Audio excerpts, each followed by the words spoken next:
August 28th to order.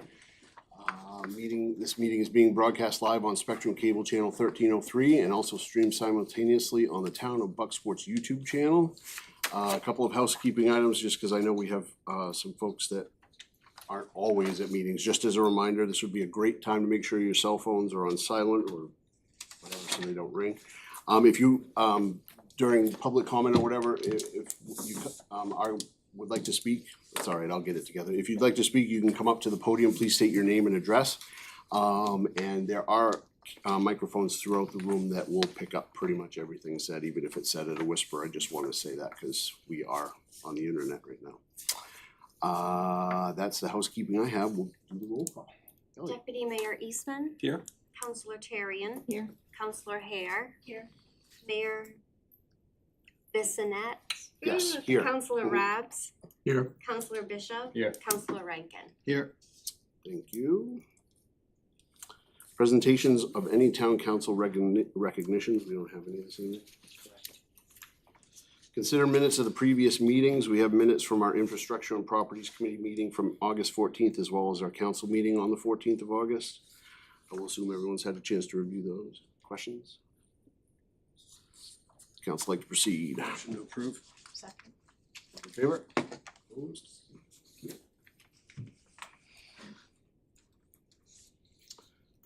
We have, under reports, documents, and correspondence, we have several items. We have a letter of support for Buck Memorial Library from Valerie Schaffner. I assume everyone's had a chance to read and review. We have an Orland police call from August 9th and 15th of 2025 to assist on fire and assist the Sheriff's Department, respectively. And we also have from Verona Island on August 11th to assist the Sheriff. Questions or comments? Thank you. Discussion items. The first is Bucksport Historical Society funding and other discussion.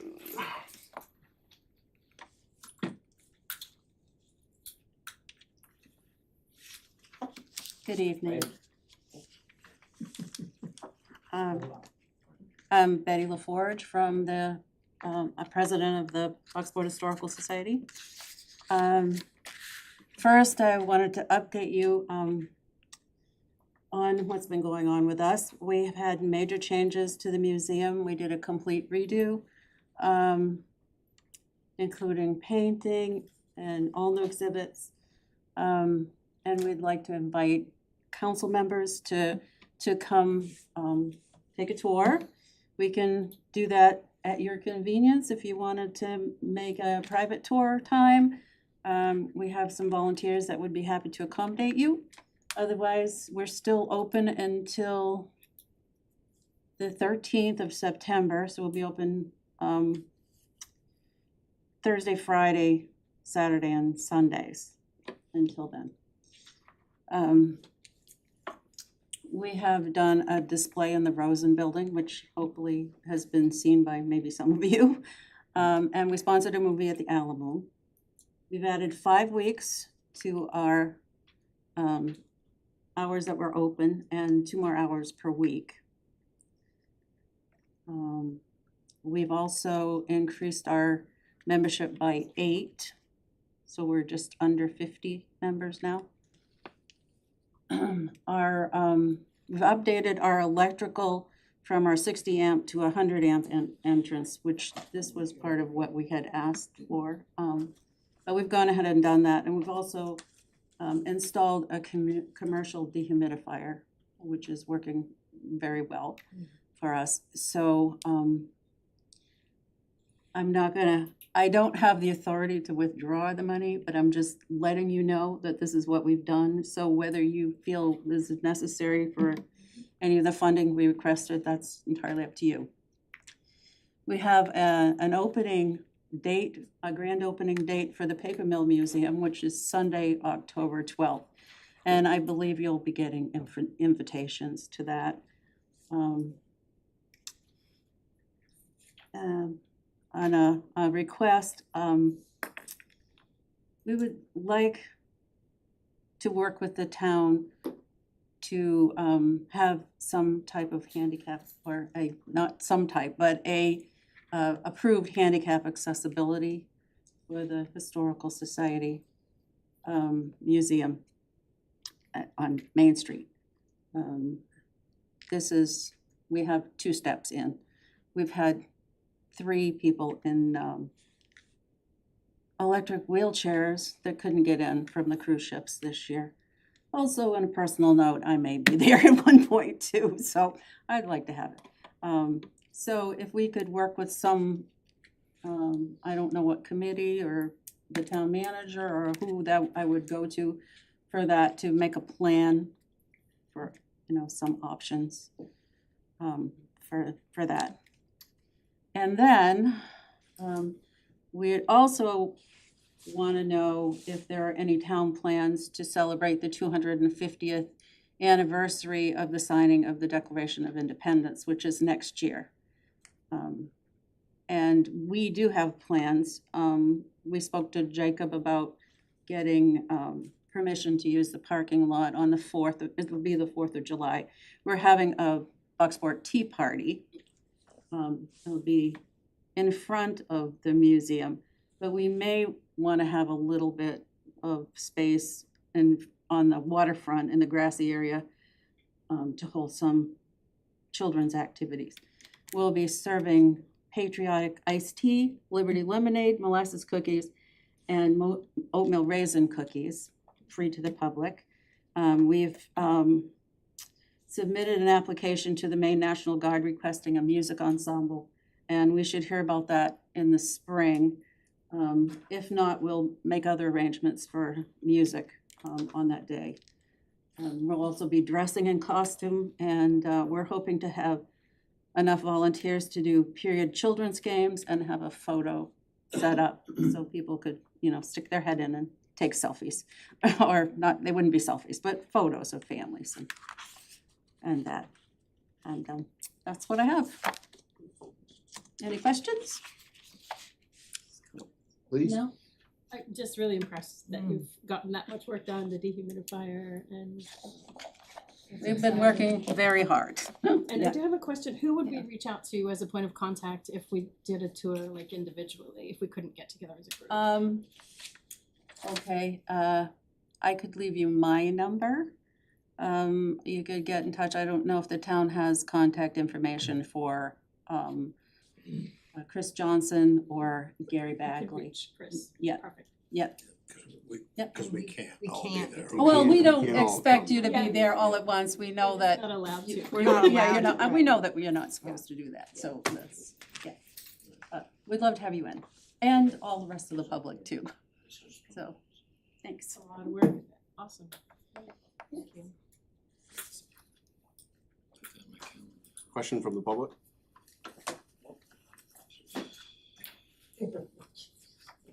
All right.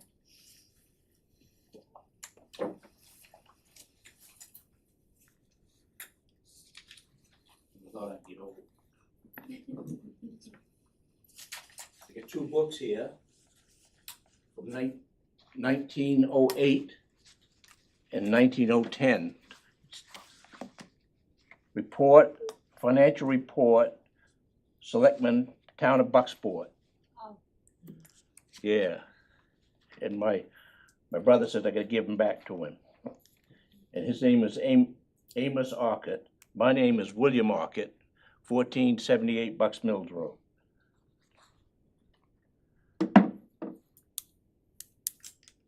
Should get my glasses.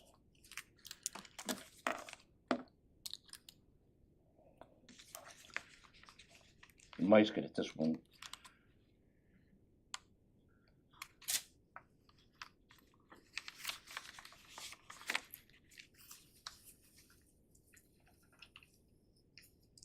Yes. District number 16, S.T. Perkins Surveyor. And down here it says Amos Orcutt, and below him Everett Orcutt. These are my grandfathers. And they charge the town of Bucksport $2.47, $2.47, and $3.26.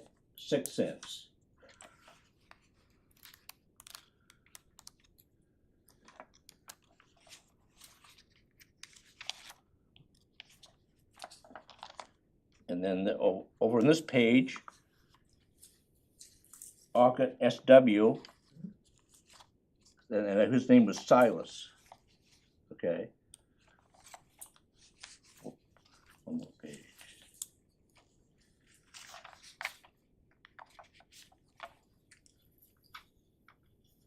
Okay. District number 16, A.E. Orchid Surveyor. That was my great-grandfather. And then Silas Orchid, then Everett Orchid, he was my grandfather. And my grandfather charged 45 cents for helping being a surveyor. Amos Orchid charged $20.30. I thought I'd bring him in and let you know that things are done differently back then. Okay. So that's not for the Historical Society? You're not giving those to the Historical Society? No, my brother told him to take him back. Okay, all right, Because my brothers have, their names are in there. okay, But the oldest brother, Amos. But they were the taxes back then were $3.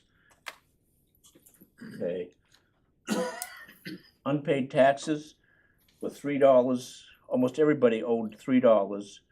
And there was a company that owned $72.81. But there was a lot of names here. There's even a Rankin. There was even a Rankin in Bucksport at that time. Must have been a scholar, I'm sure. But I thought, but anyway, humor, yes, okay? thank you. You're welcome. Yep.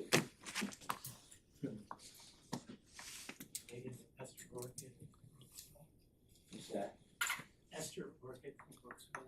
I'm related to all the Orchids.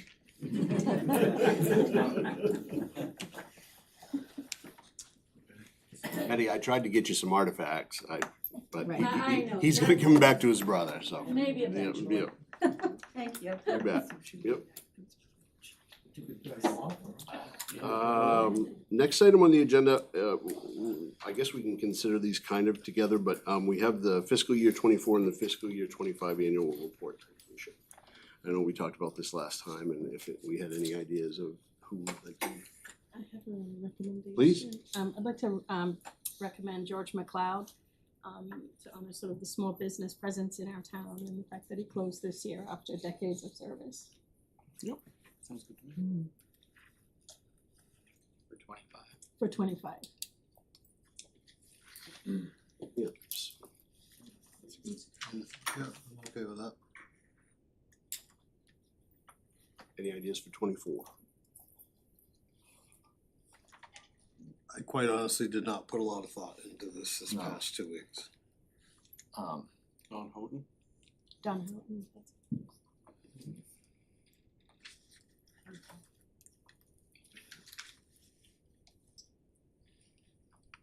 I think it's a good idea. Any other names? I'm fine with both of those for 24 and 25. I was gonna suggest our former town manager, I'll put it out there, but, yep. I don't wanna muddy the waters either.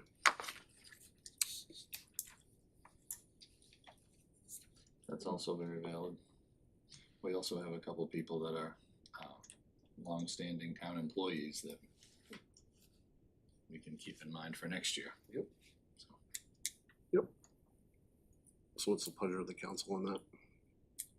I would say motion to approve George McLeod for 2025 and Don Houghton for 24. Second. Questions? Comments? All those in favor? Opposed? Thank you. We do not have any public hearings this evening. And we do not have any new ordinances to consider. We have several agenda items. First is Resolve 2026-15, approving capital improvement program request for the lease of a 2025 Ford Police Interceptor SUV K9 Cruiser, which we tabled from our last meeting. Deputy Chief Winchester. Good evening. I appreciate the time to present tonight. I have Jeff Morgan from Fleet Enterprise. He's a senior account executive for Fleet. When we were pitching this program to the town, he's the one that presented for or with us. So he's here as well. I'm relying on Rich to be my IT person, so forgive me. So during the last meeting, there was a discussion about having a plan for aging equipment and what do we do with them and how do we move forward. And I can tell you that the police department has had a pretty proactive plan in the past about cruisers and how we move on and get new items, new cruisers. And that's been consistent with the exception of this leasing program that has essentially saved us money. As far as this cruiser that I'm asking for now, we're not asking for additional funding. This is funding that was already in the budget that we've been discussing since January and February. The money is there, so we're just asking to use the money that's been approved in our CIP. We are not asking for an additional cruiser. This is not gonna be an addition. The existing K-9 cruiser will be picked up by Fleet and it will be sold and the proceeds come back to the town of Bucksport. So we are not adding to our fleet. I can't discuss the K-9 cruiser without kind of discussing the program as a whole. So our K-9 program began in 2021 with a grant with the Stanton Foundation where we successfully received $45,000 for the program. We then received a $10,000 anonymous donation that went to that line, another $1,000 donation for a vest, and then an additional K-9 vest for Axel. And then another citizen purchased food for Axel for an entire year. So that's how we got started. The funding for that in that grant did not include the purchase of a cruiser. So the existing K-9 cruiser was purchased by the town of Bucksport to get us started. And that is the current car we use. It's the only K-9 car we've ever had. Officer Schmidt and Axel attended a 14-week patrol school at the academy and then followed up with an 8-week narcotic school, which got them dual certified and met the requirements for our grant. All of that training and overtime for the PD was paid for through that grant. Currently, Matt and Axel are required to attend 2 trainings a month to maintain their certification. Those trainings are normally mandated, and they have to do one for narcotics and one for their patrol certification. And that requires them often to travel as far as Washington County, Portland, Farmington, so there is some significant travel that goes along with that training. It's no secret Officer Schmidt and Axel kind of become the face of our agency. Everybody loves to see them. And their community relations may even exceed their drug work that they've done for us. He's a hit everywhere he goes for the kids at the schools, the senior citizens. The current K-9 cruiser is a 2021 Ford SUV. And if you look at the odometer, it's got 76,000 miles on it. What you have to consider is that car is outfitted with an air conditioning unit and a heater and an alarm system for Axle. So if it gets too hot, it gets too cold, that alarm activates, notifying the handler to adjust the temperature. So that car essentially runs all day long, every day, for the dog, which takes its toll on its idle time. So Matt's shifts are 10.5 hours. He does a significant amount of stationary radar. The car idles while he's on meal breaks, bathroom breaks, typing reports, attending community relations events. So that car is idling. Currently, that car has 5,000 idle hours. And if you multiply that and do the math, they say that 1 idle hour equals 25 to 35 traveled miles. That puts his car at 125,000 idle miles. You add the 76,000 miles on the odometer, that car currently has 201,000 miles on it. Matt's putting on an average 19,000 miles a year. And if we were to wait another year, we'd be turning that car back with over 220,000 miles, total miles on it, and risking our K-9 program. if you take the higher average of that at the 35 miles, idle miles, you're looking at approximately 270,000 miles on that car next year. If we were to keep the current K9 car and push forward, it would require new graphics on the side because it's all peeling. And we're sending that cruiser all over the state of Maine. And it currently doesn't portray us as we truly are. We're a professional agency and the car just needs some work. So we would have to pay to have those graphics fixed. It needs 4 new tires.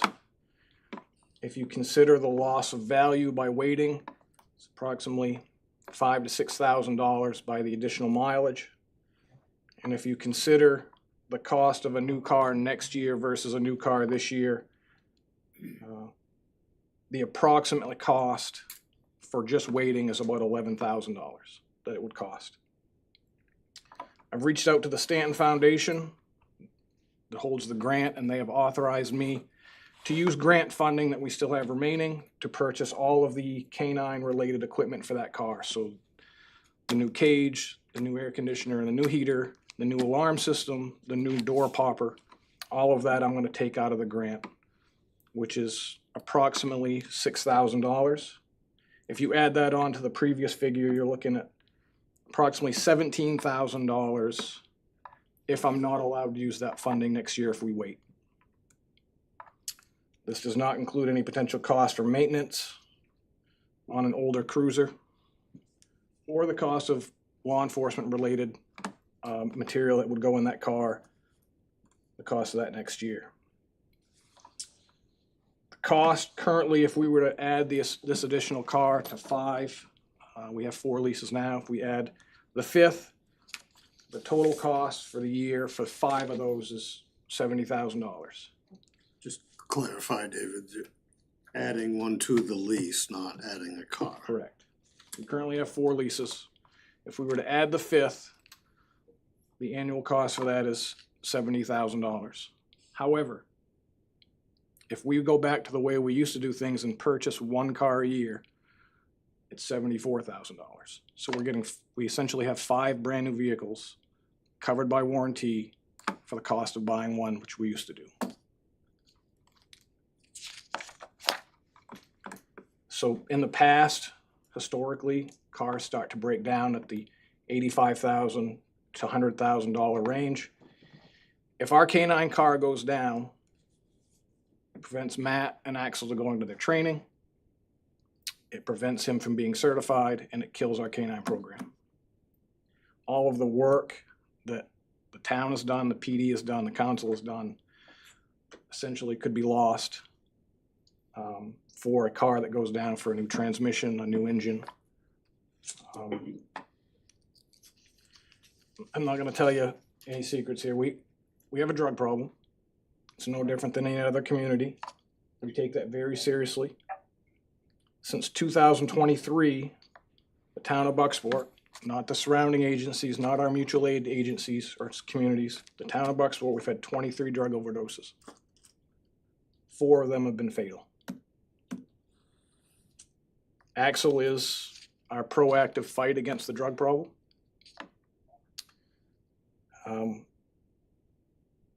Officer Schmidt and Axel have done a number of drug seizures. One of them I'll point out to you, we did a search warrant in Bucksport. We had 5 officers at the search warrant. I was one of them. We searched this residence for hours because we knew there were drugs there. We couldn't find them. Hours we had this house torn apart, and we were able to reach Matt and Axel. Axel showed up, and he went into the closet, laid down in the closet, and we found 17 grams of cocaine that we would have probably never found without him. As a result of that drug case, the defendant pled guilty in Hancock County District Court, and we are currently waiting on $2,700 worth of drug forfeiture funds that will come to Bucksport. That's just one instance. I will end, and then I'll let Jeff chip in here if you have questions for him. I'm very passionate about this program. I'm very passionate about having the K9 as part of our team. I'm proud to say that I was part of the person that built the program. Part of that program is this cruiser. It's important that we keep going. It's important that we utilize Axel while we have him. He's 5, so I'm hoping we get 4 more years out of him. We are not gonna be able to do that if we lose a cruiser because of maintenance or we don't have one at all. Not only that, it's my opinion, and again, Jeff can chip in, this is the most cost-effective way to keep this cruiser on the road, is just to get a new one. And as always, I prepared to answer questions if you have any. Question. Sure. I was just surprised to see the number of meth labs, and was Axel involved in those as well? Or- That was before Axel's time, but I think it was 2019. The town of Bucksport was at the top of the meth labs by community in the state, It was high. very high. In my former work, I can attest to the drug problem. Yeah. It's pretty serious. Yes, I agree. Sir? I've got a bunch of questions. Okay. I don't know who's gonna respond here, but, I'm struggling because of the next resolve that's coming up. We have an emergency appropriation that we have to deal with for almost $40,000 a year times 3 years that came up at the last meeting, okay? So that's one of my struggle points that this gentleman doesn't need, that's for us to, but what are we, what's the lease on the 4 cruisers? What are we paying for the lease right now on those? Sure. So I'll go by cruiser. No, just an average, you know, you don't have to. $4,400 a month. $4,400 a month for 4 cruisers, Yep. that would be $1,100. And we're looking at $1,300 here. Ish. And this is just for the cruiser delivered. There's no soft cost in there. By soft cost, I mean, we have no computer for the officer, we have no strobes, we have no markings. This is just delivered No, cruiser that's, off the lot. no. No? That figuring, that's going to be the cost of the car with to us equipped, ready for the road. That was the point of this lease program, correct? They're ready to go rather than us outfitting a new car. Speak up just a little, Dave. Sure, sure, absolutely. So, me. so the car initially is purchased, basic. Yeah, It goes to an outfitter in Levant, where we have our cruisers outfitted. Mhm. He does all of the work, puts all of the equipment in. yeah. The equipment from Officer Schmidt's current cruiser, the computer that's in that car, the watch guard camera, everything but the canine equipment. The canine equipment will be new, Okay. because I would purchase that from the grant. Yep. All of the equipment that's in Officer Schmidt's current car will be removed, installed in this car. It will get new graphics similar to what our 2 lead ones. It will come to us, and that cost is approximately $1,300. Okay. Um, And then where was I heading on this? This current cruiser that we have, is this the 3.0 engine, or is this the one that has the boost on it? I would have to look at the specs Okay. on that one. Not a, and does this current cruiser, there's a thing called engine idle feature. Do we have that on the current cruiser? There's a feature where we can see how many idle hours are on it, if that's what you're asking. That's what we've already utilized. That's where I got the figure for my presentation. We got in Officer Schmidt's car. I was able to get into his dash and find the exact number. That's not a number we picked. It's actually Okay. the actual idle hours. Paul, are you talking about car shutting down when it idle? Is that what you're talking about? Like everything else, you go online, you read a lot of stuff, and there was a police engine idle feature, I see. getting back to the point of it sits there and it idles for so long during the normal course of a year with, an officer being out of the car and so forth. And if the current cruiser had that feature. I'm trying desperately to figure out, I'm looking, I have more miles on my pickup truck than I do on this potential cruiser, okay? And I go online and right now I'm hearing that the lease price is gonna be about $200 a month, and I assume for a 3-year period? How long do we keep the lease term? So, first of all, before I answer that question, in my conversations with Jeff, he kind of scolded me a little bit. I use the word lease. That's not the term that he would want me to use. We're financing the car, but there's no set figure necessarily on the length of time. I think that the purpose of this program is, when can we turn the car back at its peak return, right? So I'll use an example of the 2 cars that the director and I use. Those are not specifically used for direct patrol. So our miles by nature are going to be significantly down versus a car that runs 18 to 20 hours a day. So my car, or the director's car, is likely going to last us longer than Officer Schmidt's car because he's all over the state. So our goal is to return that car to fleet where we can maximize our return on that car. So there is no, unlike if we do a personal lease, there's a concern about how many miles you can put on a year. There's the concern about the wear and tear. And Jeff can speak to this. We don't have that with these units. We put as many miles on it and there's no penalty. Okay. Right, Well, right, and- and that's right, Deputy Winchester. So the lease term, however, it is set for 60 months. So it's a 5-year lease, or lease to $1. It's a $1 buyout. So essentially, it's a full finance.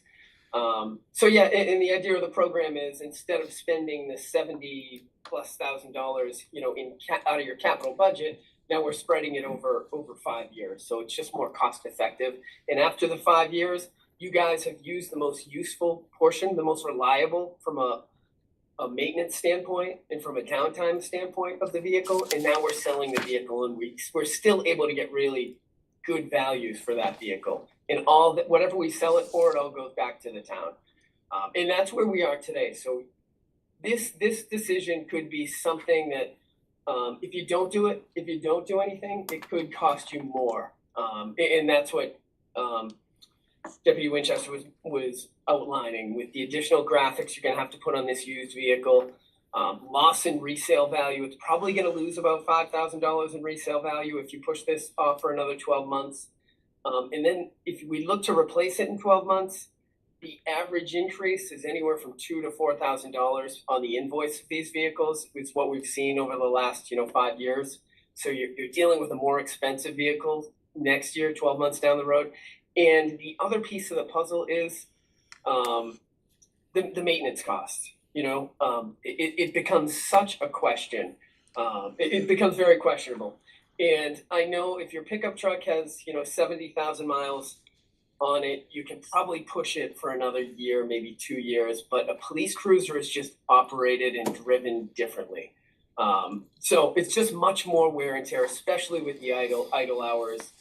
And our numbers say that each engine idle hour is typically 33 miles added to the odometer. So this vehicle, by all means, has well over 110,000 miles on it if you factor in the wear and tear from the engine idle usage. So what we're seeing with vehicles, police vehicles with over 100,000 miles, is they typically cost about 25 cents in maintenance cost per mile. And that, if that is the case for you guys, for the town of Bucksport, you'd be looking at another $5,000 in additional maintenance expense if And what's the trade-in value gonna be on this vehicle? I think the Blue Book, and correct me if I'm wrong, Jeff, I think the current Blue Book on that car is anywhere from 12 to 14. Yes, and it seems to drop off a cliff, these values, once you eclipse 100,000 miles on the odometer too, just from a resale and remarketing standpoint. I know I'm taking up a lot of No, time it's fine. on here, No. but my numbers just don't match up with, if we go on a 3-year lease, it's gonna cost us $46,800 at $1,300 a month. If we go on a 5-year lease, that's gonna be $78,000 just for the vehicle. We're now at $1,300 a month versus $1,100 a month for the other 4 cruisers that, I like leasing. I wish we could lease our school buses, our dump trucks, our ambulances, our fire trucks. That's what the private sector does, and I wholeheartedly believe in leasing. I have always, 10 years ago, I said the same thing. Axel, he's an asset. I'm not going down that road, but I go online and I see this 2025 Ford Police Interceptor SUV. Whether it's got the small 3.0 liter engine in it or whatever, but the numbers I'm seeing are in the $51,000 to $56,000 range, not $70,000 to begin with.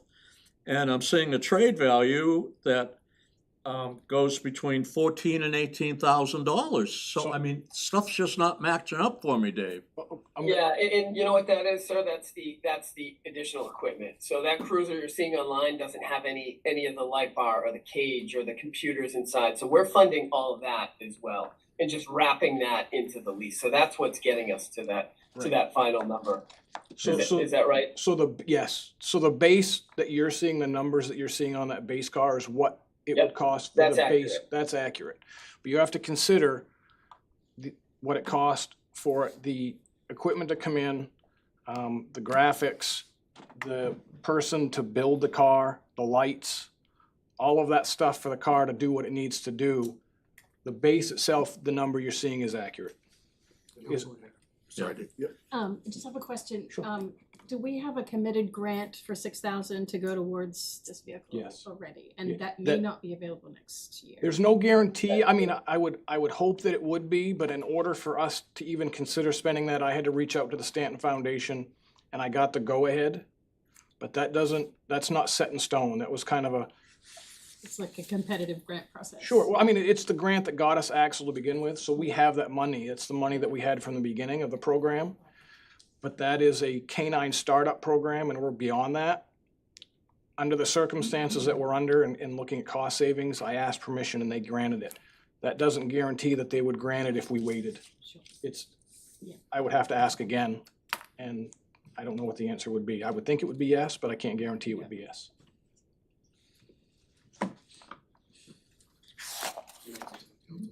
If we waited, where are the other vehicles in the process? So we have my car, like I say, the DC vehicle, the unmarked, has got about 7,600 miles, so it's very new. The director's car is new, the current canine car, we've discussed that. Our current lead cruiser, which is also a lease, has 14,300 miles, which again is low, we're good there. Our number 2 car is also a lease, we're at 27,600, so we're good there. We have a hybrid, which we purchased a number of years ago, that's one that we own, that's at 77,000. Another, what we call a sergeant's cruiser, that currently is at 91,200. And then it's not a police cruiser, but it falls under my umbrella, which is the animal control officer. The miles are low on it, but it's a 2018 and it's got about 87,000, so. I appreciated in the budget, there was a clear list for the budget we just approved with the sort of life cycle of the cruisers. And Yeah. this one was clearly on the budget that we voted. Yeah, and that's a point that, to answer your question prior, again, going back to my initial statement, we're not asking for additional funding. We're not asking for the council to essentially bail us out and fund a cruiser. This is money that was approved in our budget. I mean, on a positive note, you and your department, you did put it in the capital budget. It's in here, it's a line item, thank goodness. The warranty comes along. Yes, sir. I'm not sure we want to get rid of that cruiser because it has a dog cage in it and we have an animal control officer. But I'm also concerned about animal control and revenues. I'm not too keen on the numbers that I read on that, so. And I do have an answer for that, if I may. Hmm? I have an answer for that, if I may. Sure. We considered turning in the animal control vehicle as our trade this year, but the value of that compared to Officer Schmidt doesn't add up. Moving the current K-9 car is the way to go to get your biggest bang for our buck. Mm-hmm. What I would like to do is when we turn that vehicle back to Fleet, they will not sell that vehicle equipped with obviously with our gear. So we will remove the current K-9 equipment out of that car, and my plan is to attempt to utilize that in the animal control car. The only hiccup that will create is the current animal control car is a 2018, and Officer Schmidt's current K-9 car is a 21. One's larger than the other. Can we make that cage fit? I'm gonna rely heavily on our mechanic, who's his skills are pretty good. So I'm hoping that we can do exactly what you're saying, because that would be great for our animal control officer.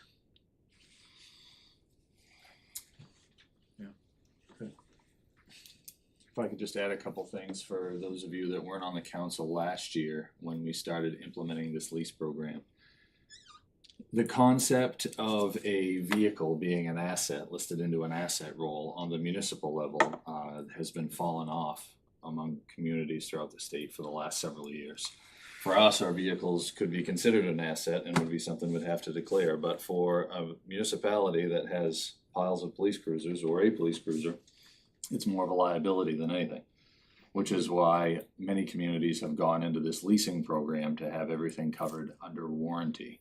Several years ago, when we would get rid of a police cruiser after we would spend an absorbent amount of money on it, we'd be lucky to get $1,000 for it, and would get rid of it through the dealership to a, correct me if I'm wrong, but usually it was a cab company out of New York. Yes. That would take them all, and they would all be Right.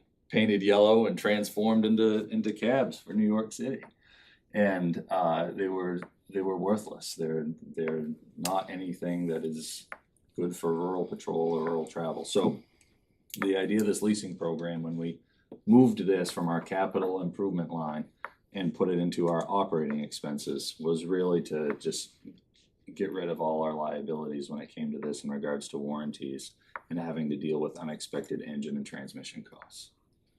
So this is the continuation of that process, is what this vehicle is. This process was started to save money several years ago and is working well.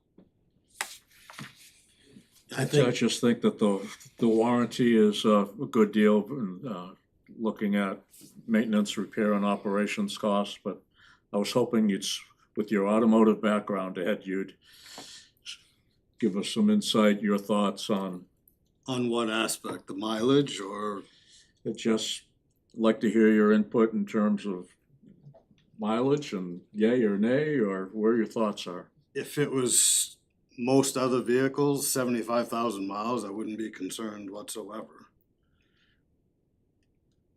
But in this scenario, risking us losing a K-9 program if that vehicle goes down for a transmission, because it will be down for a couple months.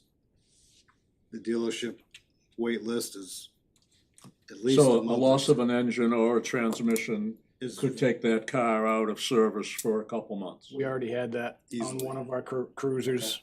The engine went, it took a full engine repair, and it was out for, director, correct me if I'm wrong, 3 or 4 months. So that's 6 mandatory trainings that Axel and Matt are not able to make, nor are they able to work at all. Well, obviously Officer Schmidt can, but I'm We done. can't Thank risk you. that because last year alone, there were 105 drug calls. I'm not sure that it actually attended all of those, but we clearly have a lot of drug calls. yes, yes. And I do think the cage will fit the ACO vehicle, because it might require a little modification, but That is my goal, and it was something that we had discussed doing. but to be transparent, there is a size difference in those two units, so, There is. Matt may have to get out his blowtorch, so we'll see. Any questions, council? Questions from public? Saw this hand first, and I saw Mr. Osborne in the back. Yes. Sure. On the warranty itself, I'm Andy Osborne. Yep. I'm on Jacob X Pond Road. On the warranty itself, is that an unlimited mileage warranty? Jeff? On the vehicle, so the police interceptors, whatever the manufacturer warranty is on these vehicles, that is what's passed on to the city. So the powertrain warranty is typically 60,000 miles in these vehicles. So that's what we have is on those vehicles as well. So if that vehicle goes 75,000 miles and loses an engine, we're still gonna be out of service for 2 months or 3 months? I don't know why it would be that long with Ford. Yeah, I mean, right, it's always the risk, and you know what, yes, the answer is yes, between 60 and 100,000 miles, yes, the risk would be on the town. However, from the data we have, the engine failure really starts to happen more frequently once you hit, 80,000 miles and beyond. That's when things are likely to break down and not work as well, and you're more likely for the more expensive repair that leads to longer downtime. And I know there was another question, something, You're next. Yep. we're at 76,000 miles now, right? But that car is not going to be, the new car wouldn't be ready tomorrow. So we're gonna be pushing 80, mid-80s, right? So that's another factor to consider. We're pushing miles, and not, when you're pushing miles, you're pushing return value for turning that car back in. So, the sooner we can move that, the better for everybody, I think. Why is she traveling all over the state if she's Folks, just- I'm sorry, I'm gonna have to ask, please come up to the podium if, yep. Debbie Dora, I live on the Bucks and Mills Road, but I said, why is she traveling all over the state if it's just a Bucksport dog? So Officer Schmidt and Axel, they're required to be part of a canine training team, Okay, and the training isn't held in Bucksport. He trains, if everybody recalls, recently the canine that was killed in duty up north, Officer Schmidt and Axel trained with that canine team. okay. They travel all over to different areas of the state to train as a group, and there's a head trainer. So she's never fully trained, she just keeps training and training Well, it's a forever. perishable skill, right? I So, don't know. I'm an athlete, it's like shooting basketball. If you don't shoot, Okay. you lose that skill. I didn't know For it- Axel, if he doesn't train, and utilize his drug training and his tracking training, that skill goes away. Okay, I was just wondering why she travels. So they pick a town or a city in the state and they go to that. Okay, And when you, Chief, when you say mandated, can you describe just that process? Sure, so he is required by the grant to be dual certified, Axel is. And he has to attend one training a month per skill, so narcotics and patrol. And he's required to meet a number of hours. Now, if he misses one a month, he has to make it up. And again, if you start to miss those trainings, those skills diminish. His head trainer won't allow him to, like he went to training today, it wasn't a scheduled training, but he had missed one. So he went today to make up that training date. And he is required again to pass a certification every year. If he doesn't meet these trainings, Axel's skills slow. Matt took one of his only vacations in a long period of time this past summer, and Axel went nearly a week without specific training. And when Matt got back, took a couple days, Axel wouldn't work because he just, Sounds like my dog. well, right? So he had to get him back into the fold. The longer the dog sits, the harder it is to get him back to that. Dave, these are stipulations towards getting the dog initially. It's a requirement for the grant. In order for us to get that 45,000 initial, he was required, the team, they were required to be dual certified. And stay dual certified. And stay dual certified. Now, with age becomes a problem with Axel. Does he have to remain dual certified for long periods of time? I don't know that answer, but what I do know is if he continues to be narcotic certified, which is an easier training for the dog, Officer Schmidt and Axel have to go to that training at least once a month. Thank you. Questions? Thank you, guys. Good question. Sir. Andy, I'm gonna have to ask you to come up here. Yep. Thank you. I don't know if anybody knows me, I'm Andy Osborne, Snowmobile Club, live on the Jacob X Pond Road. This leasing program to me is something it sounds like a good program, but everything has been done through Ford for years. Is GM, Chevrolet, they out there in the leasing program, Dave? So again, I can have Jeff chip in on this, but I can say for us, they're all options. When we were initially looking at the 4 that we have, we initially looked at a pickup. Jeff had picked out a pickup for us, which I don't think serves our purpose here in Bucksport. We looked at Tahoes.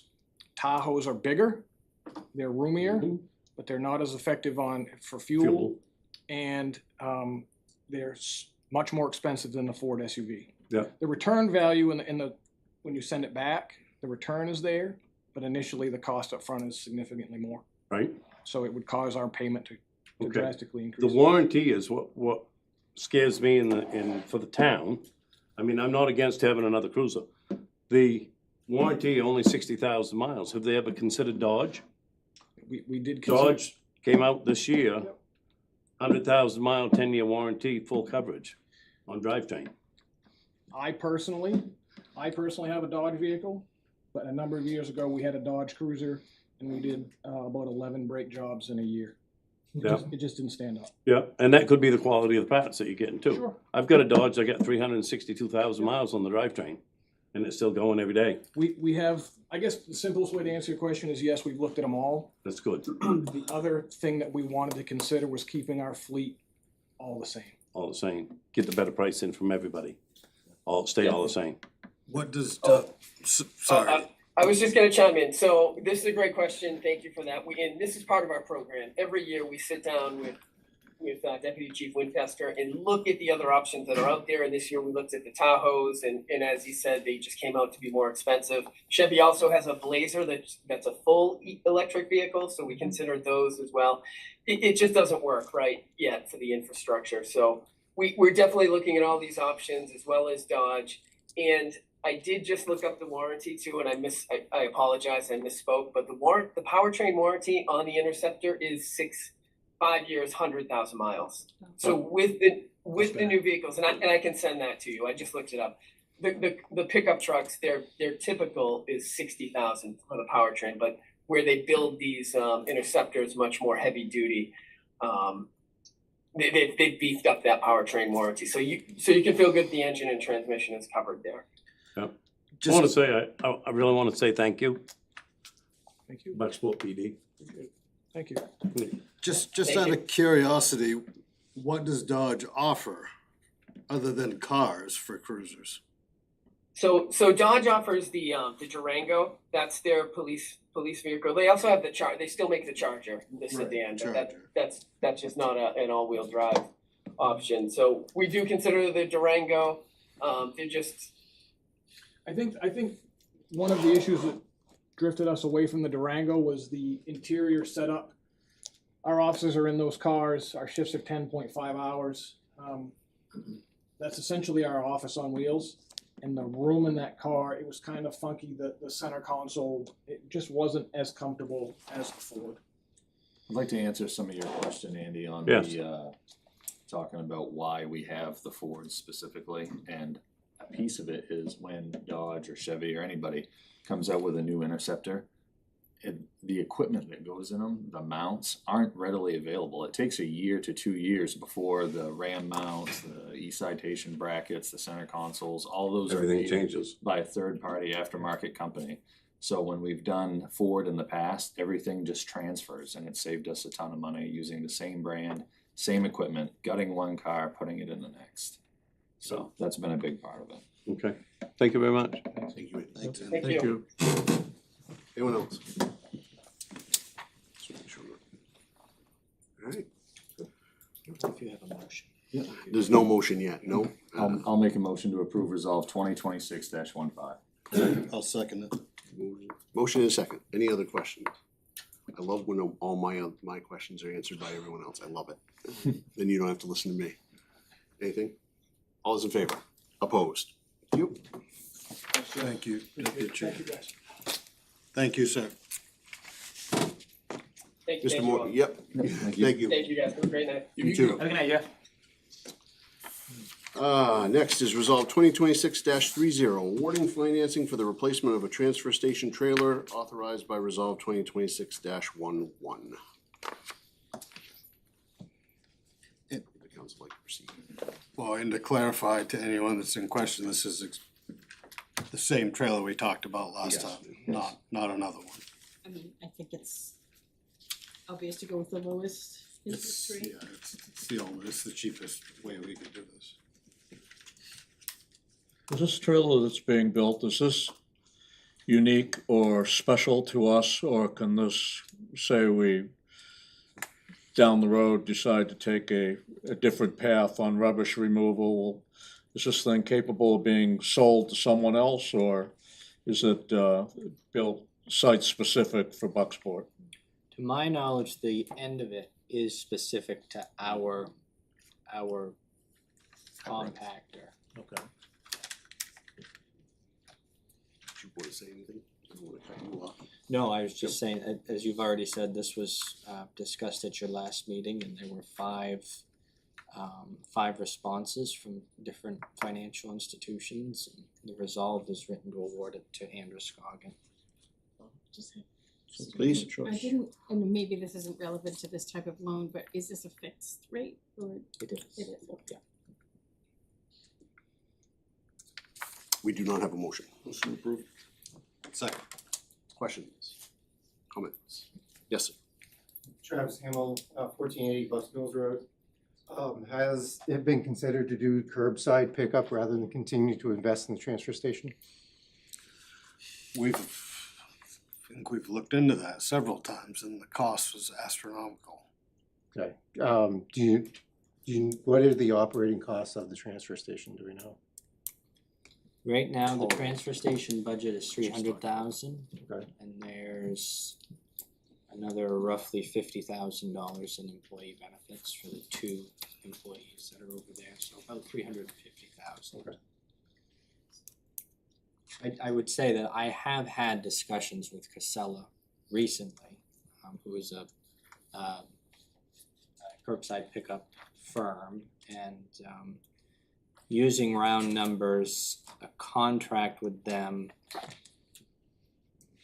came in at roughly 208,000, but there would also be another 100,000 in tipping fees. We would still pay the tipping fees that we pay. So you're looking at roughly 310,000. And again, those are just verbal numbers that were thrown out to me. But And then we had to contend with demo, ACs, yeah, there would be a lot refrigerators. of discussion as to Oh, good. whether you continue having the transfer station open once a week, once a month, how that would go. Jacob, does Casella, does that option include a recycling option, or is it just trash with curbside, or would that be something else we'd have to pursue?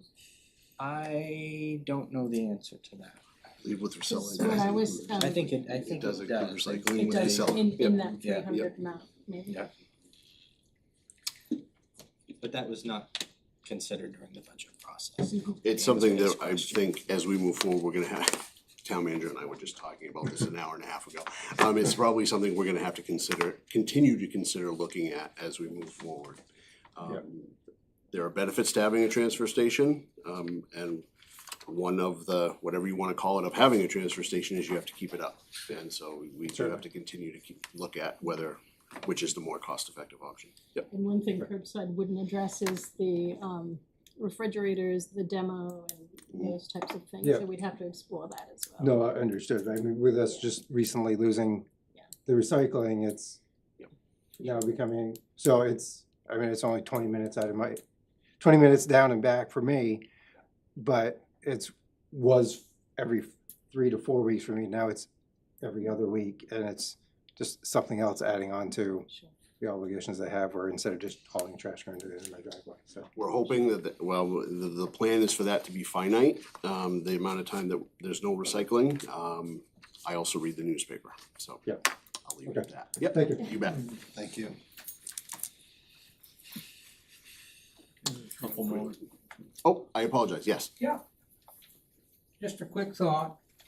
I'm Leon Dorr, 1476 Bucks Mill Road. You questioned about the demo. Orrington, Holden, they hold 2 sessions a year, fall and spring. They work good up there. I think they had a lot of volunteers that come in and worked that. And as far as your refrigerators and stuff, they'll take them back whenever you buy a new one. Load it right back on their truck, probably 20, 25 bucks. And it's gone, right? Done it myself, So that- you're right, yep. You know, some of these little things, just so people will know. Yeah, these are definitely all options that need to be considered. Right, by- exactly, By yeah, all means. Just I mean, anything with you a town takes a while. know, So we gotta keep the trash going But from I now mean, until. you know, you get rid of the transfer station, you get rid of all that maintenance. That- You ain't gonna worry about the electric bill. I'm not saying I'm for or against that. What I'm saying is I've had 2 conversations myself with the town manager about it in the last 3 weeks. But, Yeah. but I Yeah. think you're right. I would want to take a look at all the options as Most well as certainly. see how other communities Yeah. are doing it. Yep, Okay. thank you. You bet. Anyone else? And the issue with the current one, we don't have the time really to pursue the length of time it would take to look at very many options. Yeah, the state of the current trailer is a big concern.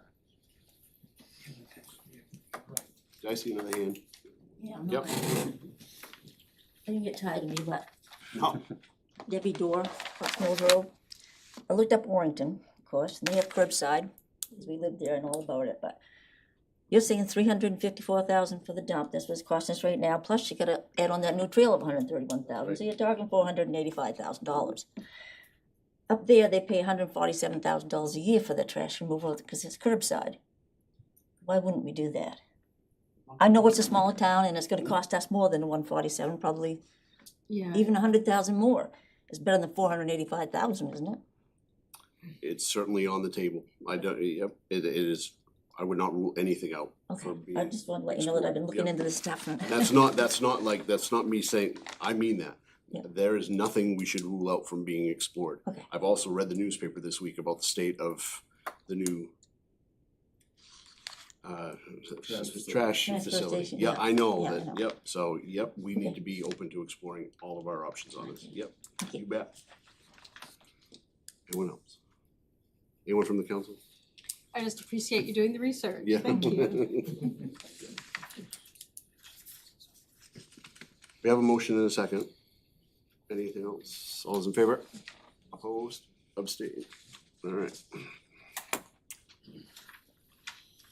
2020, resolve 2026-32, awarding the bid for surplus marina floats to Norman Jakes. I'm sorry, skipped right over it, because I crossed it out accidentally, I apologize. Resolve 2026-31, approving the acceptance of drug forfeiture funds, and I had a question on it, and I still skipped it. Anyway, sorry about that. How, council like to proceed? Motion to approve. Second. Questions, council? Not a question, but, Council Bishop had a big role in this in Augusta, so thank you for that. It was a long time coming. This should have been, town should have been reimbursed for all their active drug work for, well, they should have always been, but he had a lot of play in it in Augusta, and now it's happening, and this is one of the returns of that. Thank you for that. Thank you, councilor. My only question is, at what line, what account does the drug forfeiture money go into, Jake? Goes into the drug forfeiture reserve. Okay, so there is a reserve account for that, thank you. Any other questions? Public. Just a quick question. What's the drug forfeiture money cost? Get us for the town. Oh. How much? Oh, how much is it? Yeah. Oh, this amount? Yeah. Tonight, $29.72? 342. Good thing you read it. This is from one incident, Andy. Yep. How much was it? 2000, 342. 2,342. Thank you all. Yep. All's in favor? Opposed? Thank you. Now the one I was in such a rush to get to. Resolve 2026-32, awarding the bid for surplus marina floats to Norman Jakes. Motion to approve. Second. Questions? Public, yes, sir. Donald Jewett, Bucks Mills Road. So, as far as this marina is concerned, I have a thought I'd like to present. Is let's take this marina and sell it to some individual. We'll get it estimated, the value of it. We'll give them a smoking deal, half price. We'll have our marina. We'll get off the town taxpayers' backs, and someone will have a nice business on that marina. So, I'd like to have you think of that for a few minutes, perhaps. these are all options. Late this fall, we're gonna start talking about all of these things. Yeah, so the reason I say that is because of these floats. So let's let Mr. Jakes buy the whole marina. Well, we didn't put in a bid for that, Mr. Jewett, but, Well, maybe he will if you ask him, nice. Thank you. I'll certainly consider your point. You just sold With it your all. floats, you get the whole marina. I was just gonna say that Mr. Jewett brings up a topic that was identified in the ADAPT plan or the comprehensive plan. Yes. Rich, I'm looking at you. Yeah, this is on the comprehensive plan. The company that ran the marina before ran it into the ground wasn't open. It wasn't an asset to the town. The marina brings people in. All of the floats have now been replaced. So the floats that we are selling are 27 years old. We're not safe to have in the water any longer. And this person is going to take down that responsibility, purchase, get them off the town property, and bring more revenue to the town. Thank you, Rich. Thanks, Rich.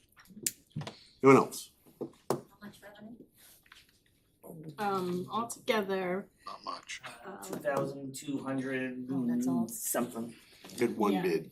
Yeah. the most expensive one is $698. There were three for that, yeah. We have a motion and a second. All those in favor? Opposed? Thank you. Town manager's report. Okay, last week I met with former mayor David Keene and Sandy Holmes of the Enterprise. We had talked about the clock outside of the Enterprise. And they have requested that that item be tabled for now until they can get some more information on that. As I've already mentioned, Public Works Director Lanfer and I met with Casella's Market Area Manager Jim Dunning last week to discuss a transfer station and what options we have with solid waste. And again, as we've already discussed, I would like to at least schedule an infrastructure meeting in the coming months to start talking about long-term planning for those types of services. I have a meeting scheduled in 2 weeks with Melanie Loizine, Commissioner of the Maine DEP, regarding the current status of the Silver Lake Dam.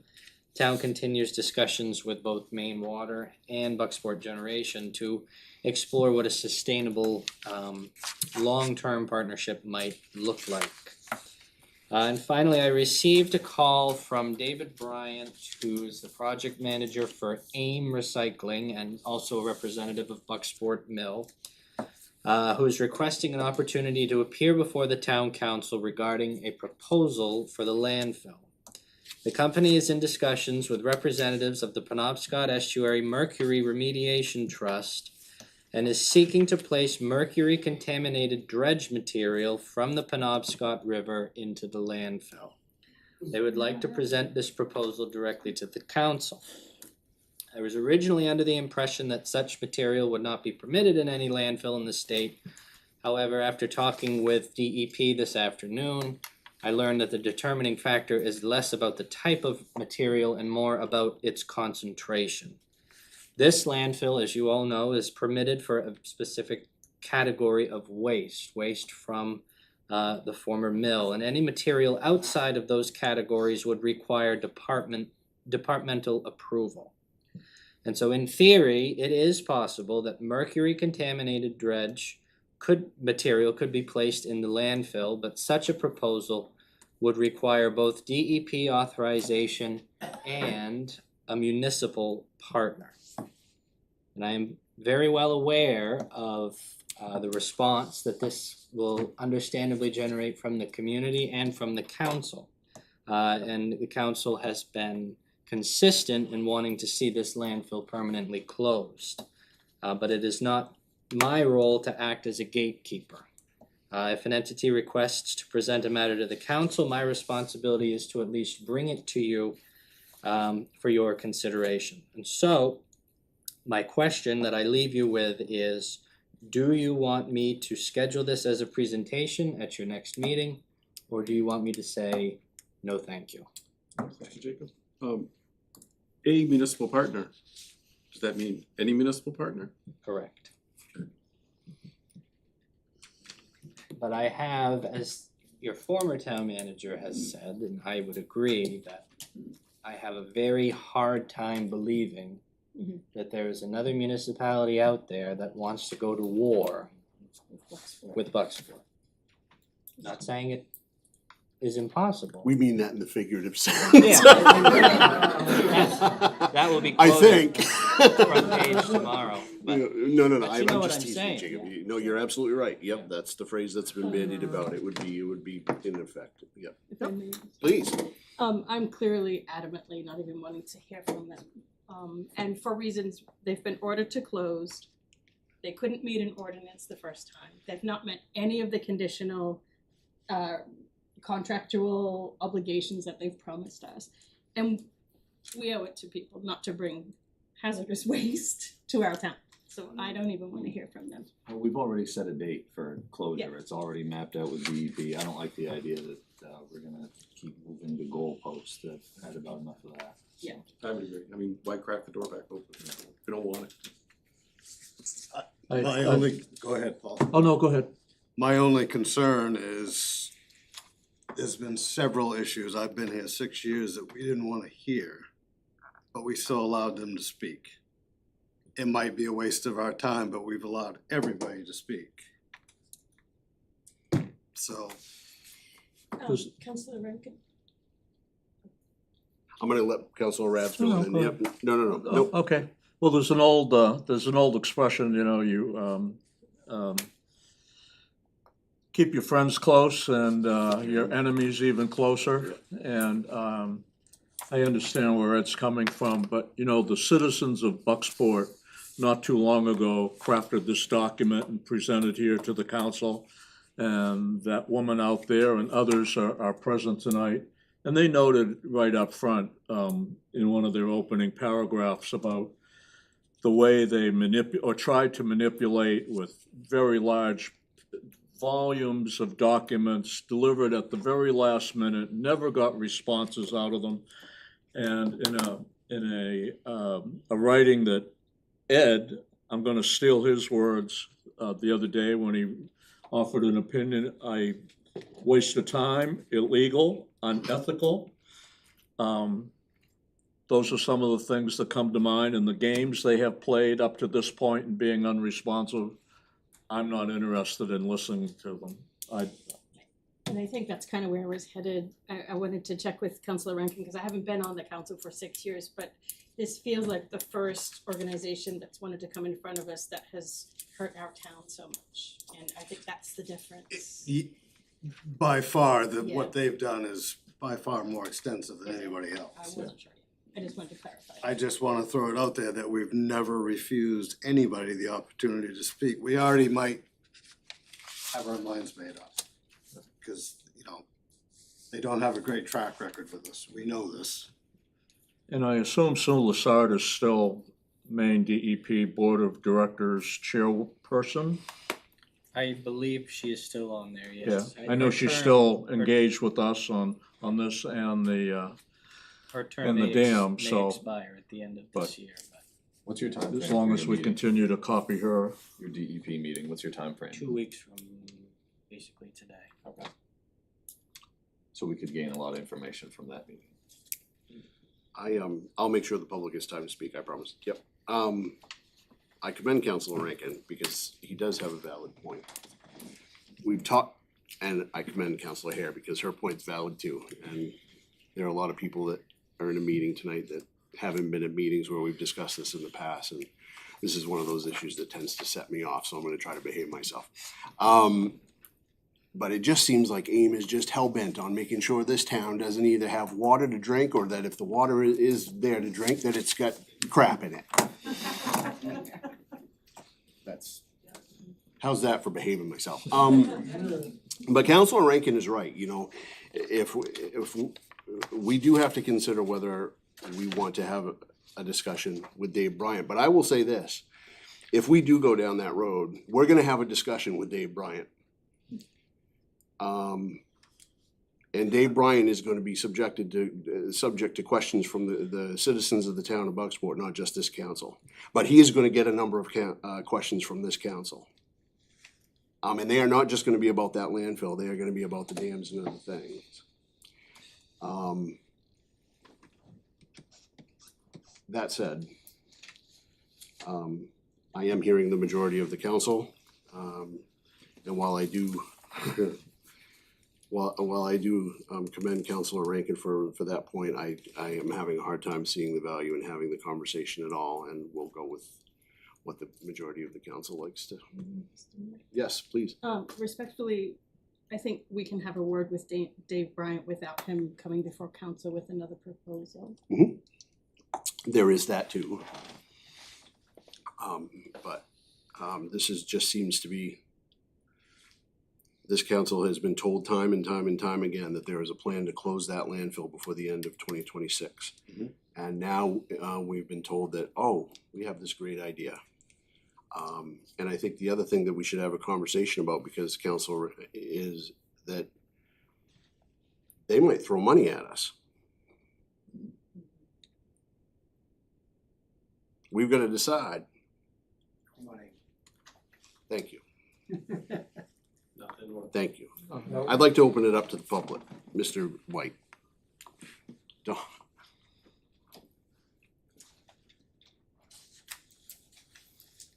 Thank you. Don White, Town Farm Road. I think it's 3 years in November that we've been talking about this. They wanted to go into partnership with us back then. There was a brief moment of, but then we realized the kind of job they did up there, what kind of mess it was in. They were out of compliance from 2016 on. They have continued to not manage that place as it should have been. So now we want to open the door for a possible hazardous waste dump coming to Bucksport, Maine. No. That is not gonna happen. You open the door for any possible discussion they will throw, of course they're gonna throw money at you, of course but what is money worth? Is it a bribe for people's health, for people's lives?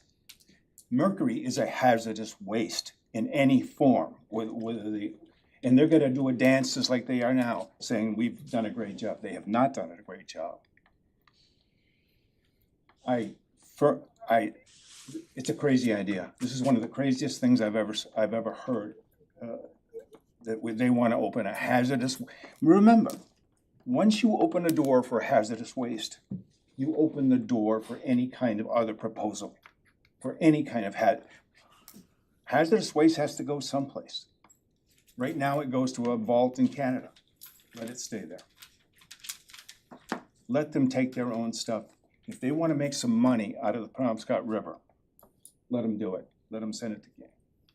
Not Bucksport, not for anything whatsoever. That's my opinion. I hope it's the citizens' opinion. I hope it is this council's opinion. Thank you. Mr. Chapman. Ralph Chapman, School Street. The council has not taken a proposal from AIM before for a very simple reason. The previous town manager would not bring it before the council unless it was in a written form. This is a company that is accustomed to not putting things in writing. The DEP made its errors, in my opinion, illegal, by not following Maine Sunshine Law, by allowing a conversation with AIM to change their mind on an order that they had given relative to the landfill. And this council has asked DEP for the information of when that meeting took place, who was at the meeting, and how it came to be that there was no record of the meeting being scheduled, there was no minutes of the meeting, there was no record that the meeting actually took place, according to the DEP, because it would be, any written material would be accessible to any citizen by request. And you asked for that information, and they have not, and DEP has not complied with your request. You have the option of continuing to ask DEP to provide that information. It's legally available to you. They have stonewalled you on it. You can continue. But the reason why Councilor Rankin's suggestion misses the point is that they are not bringing a proposal forth in a written form. And that in of itself is a red flag. Thank you. Anyone else? Let me clarify, I am not fighting for the We know. I am very much against the landfill. We know where you live at, Where you work. We just have never, I always teeter on it being ethical when you start saying, we don't wanna hear from this person, but we'll hear from this person. Well, if we didn't have experience with them, it might be a different ballgame. And I get that, it's just, I get your point. Councilor Rankin, you brought up a very valid point. I agree with you.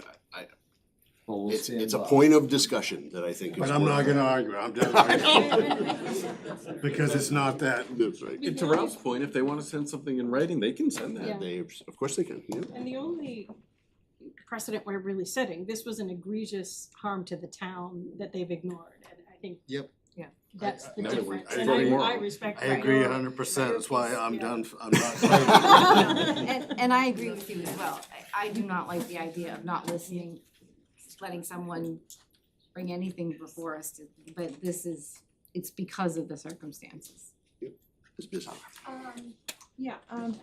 Hello, my name's Katrina Bisheimer. I live out on Town Farm Road. And of course, I'm here to also give my sort of opinion about this whole thing.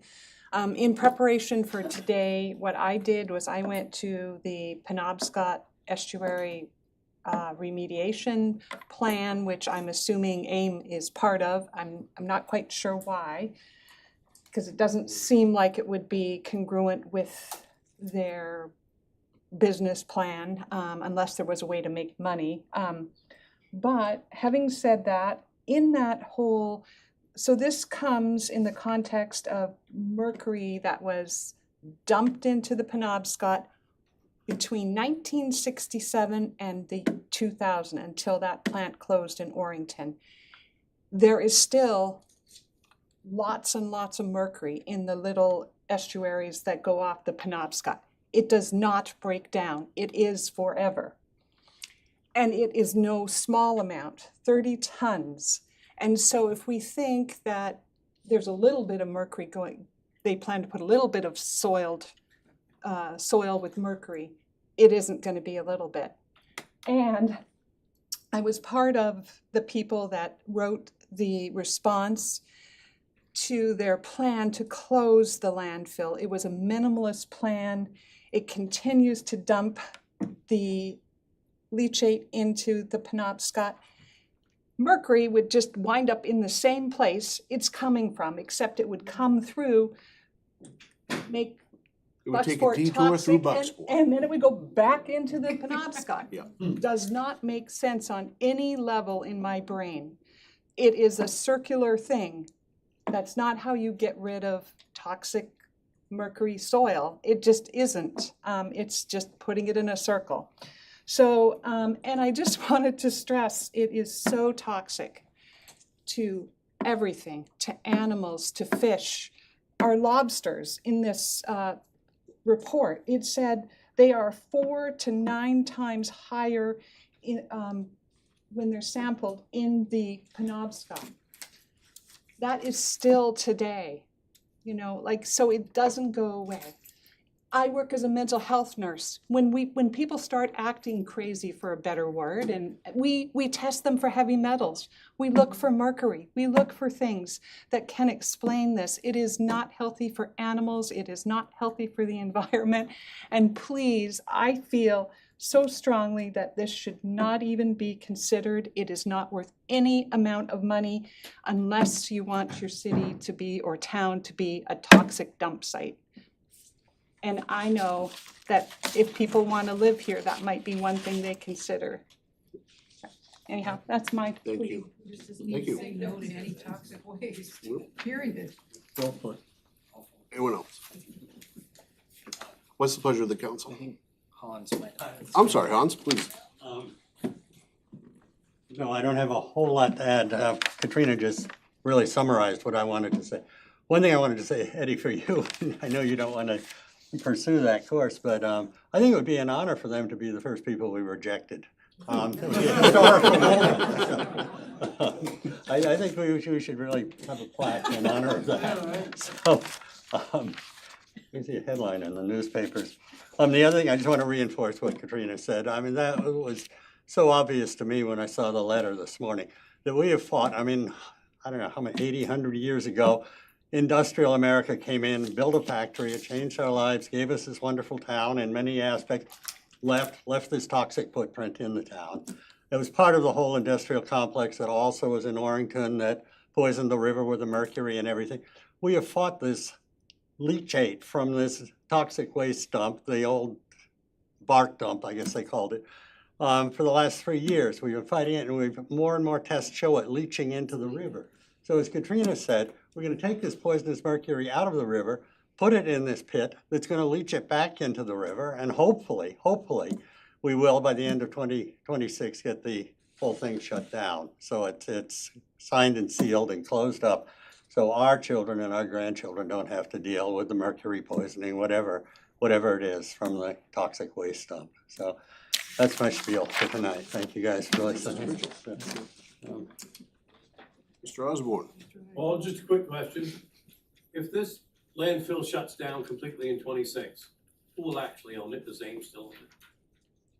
Or will the town absorb it? No, it stays under Ames, I believe. The proposal in front of the DEP, yes, I had to take a second, is that they would retain ownership of the landfill. Yep.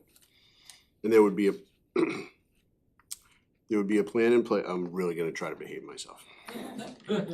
There would be a plan in place for how they would continue to make sure that that landfill, now that once it's closed, is maintained. I will be cautiously optimistic that that plan will be followed in perpetuity. The track record from before to today doesn't bode well for that, but we'll deal with that as it comes. Yep. Mr. Weeda. Just a question from the floor. That plan would include airtight legal regulations for inspections that we are part of, I would assume, into perpetuity. Make sure that they're maintaining the structural credibility of the site. Deterioration has to be inspected. There's certainly an aspect of, when we provided comments, David, that's certainly something both us and I believe the citizens group also. What the DEP ends up requiring in the closure plan, I'm not sure, but it's. We as a town have a closed landfill that's beside our dump, and that gets reviewed. Is that a quarterly review on that, I believe, or is that biannual? I believe it's quarterly. But there's a process set based on the size and DEP, so there are systems in play depending on the criteria, absolutely. I think one thing I forgot to mention as well, not that it changes anything, but they did not follow the town ordinance that we set in place. So Yes, correct. Yeah. Yep. Please don't allow me to assume anything incorrectly, but from what I am hearing, I am assuming that the council is not interested in hearing from Mr. Bryan at our meeting on September the 11th. I am 100%. Councilor Rankin, but I just had to say my piece, but I'm in support. We don't Your need to point hear was it. one valid of consideration, and I think it made the conversation stronger, so thank you. Yep, I will tell him no thank you. all right, thank you.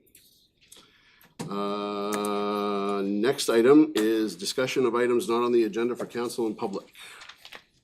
We'll start with the council this evening. Councilor Hare, I saw your hand first. I have a few. Yep. So the finance committee is going to meet and I've spoken with the mayor, we'll be starting to get together an agenda for that to start to unpack some of the suggestions that have been brought up in budget, in the last month's meeting and some other things. So that's coming up in the next month's meeting, I believe. Yes. We'll schedule that momentarily, yep. I received the RFP for the skate park this morning, and my goal is to look over that on the weekend, pitch it to town staff next week, with a goal of getting that onto the agenda by mid-September. That's a bit ambitious, so it could be the September 25th meeting, but just to sort of, looking for clarity, that's been bounced to council now, so we don't need to go back to infrastructure, is that correct? That was my understanding, that it's now full on in council It for is with the discussion. council at the moment, So, yes, okay. yep. So that's happening with the skate park. I've been in conversation with the BDN, it was kind of an organic conversation. We're just talking about ways to get news coverage, better news coverage for Bucksport, because we're sort of at the end of the Bangor region and the Ellsworth region, and so we're not, and we've noticed a gap, obviously, with the taxes and things, so that discussion's just started. They were throwing some ideas around about holding a forum with citizens to find out what news coverage they're interested in. I'll just keep the council posted on that. When it starts to look at action steps, I'll certainly bring it up for agenda item. But that prompted a conversation with Emily, who's here with the village, and she and I have been talking. I just wanted to, I'll open my email. The village newsletter for folks, it's a publication that's put out by Emily Fitzgerald, who's here today. And I have a list of where you can find that in town. And we've been talking about sort of having a council corner in that publication, which will just sort of be an intermediary for folks to find out things that are happening at council. And I'm just gonna open her email up. I don't know if you have anything you wanted to add, Emily, but Yeah, right. Please. So I will put these on this table. Anybody can grab one. This is the this is coming out tomorrow. So I've been doing this for a couple of years. This newsletter. It started as trying to boost volunteering in town, needs of nonprofits, and it's always had a list of events.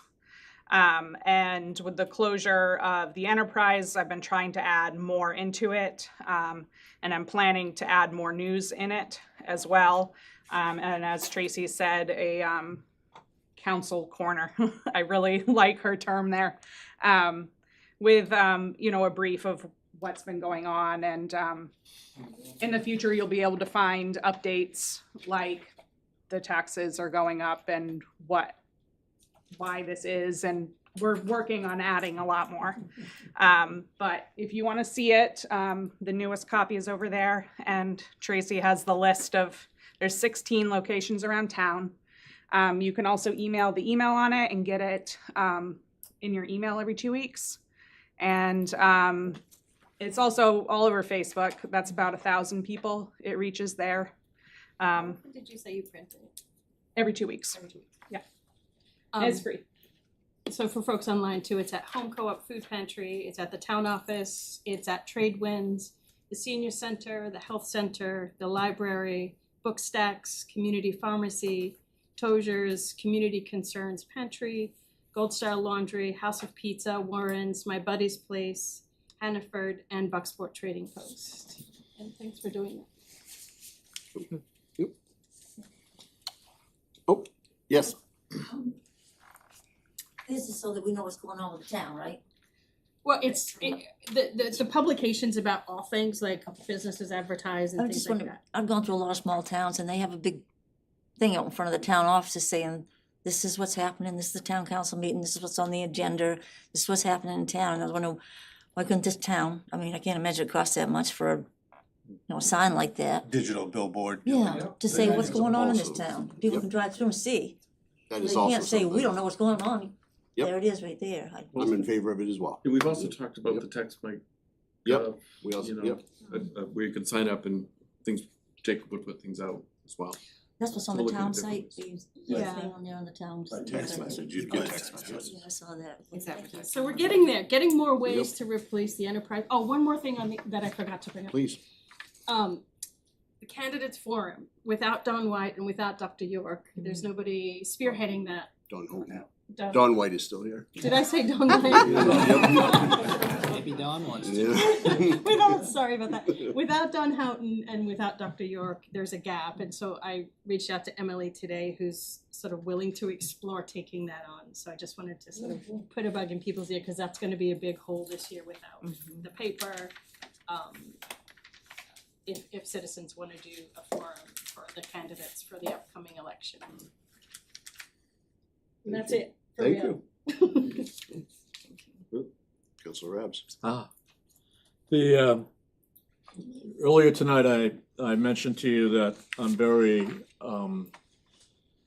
public safety is, to me, is a very important thing in the town. And going back 2 weeks ago and meeting a couple townspeople over the weekend, I realized that I hadn't done quite a good job of,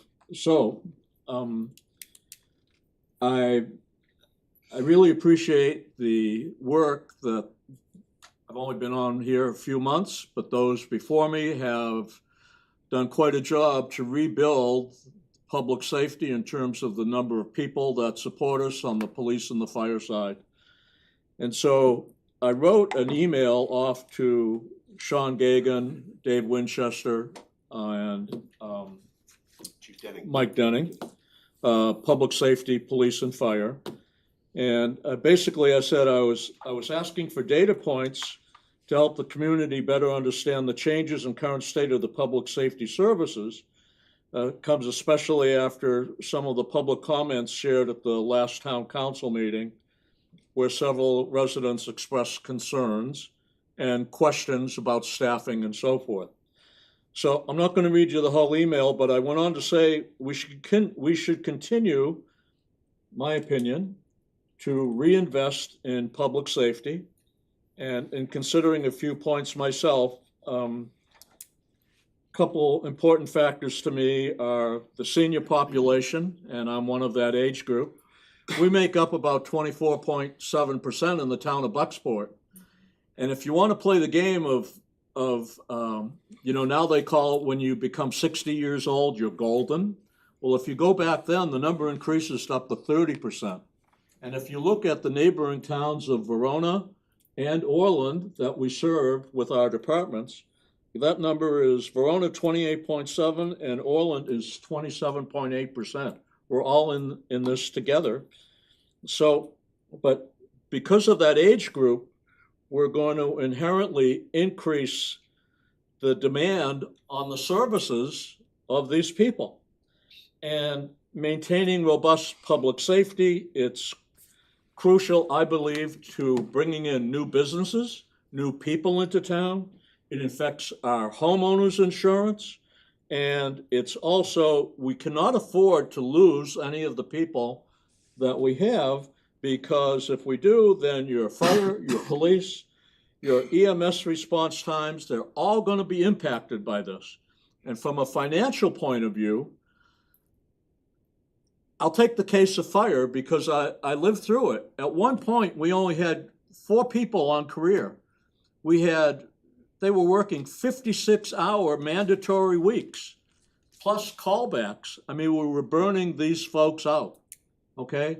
The same thing with our police officers. So anyway, I'm not going to go through this. I have lots and lots of data, but I wanted to share with you some of the numbers, just overview. And I'll start with the police first. Number of arrests in 2016, 51. In 2024, 232. Accidents, 2016, 139. 2024, 198. Total radio calls. If you ever listen to the scanner, anything that's related to dispatch and the police, when they finish up on the call, they'll say you can sign out on that card. Back in 2016, 36,000 plus radio calls. 2024, 92,520. Well-being checks, 2016, 78. 2024, 122. Mental health, back in 2016, 0. 2024, 59. Drug and alcohol, 2016, 55, 240 now. Assist other agencies that we were talking about earlier. You know, it's always seemed odd to me, even back 10 years ago, that every month we were getting these sheets about mutual aid in support of the sheriff in Hancock County and Waldo County.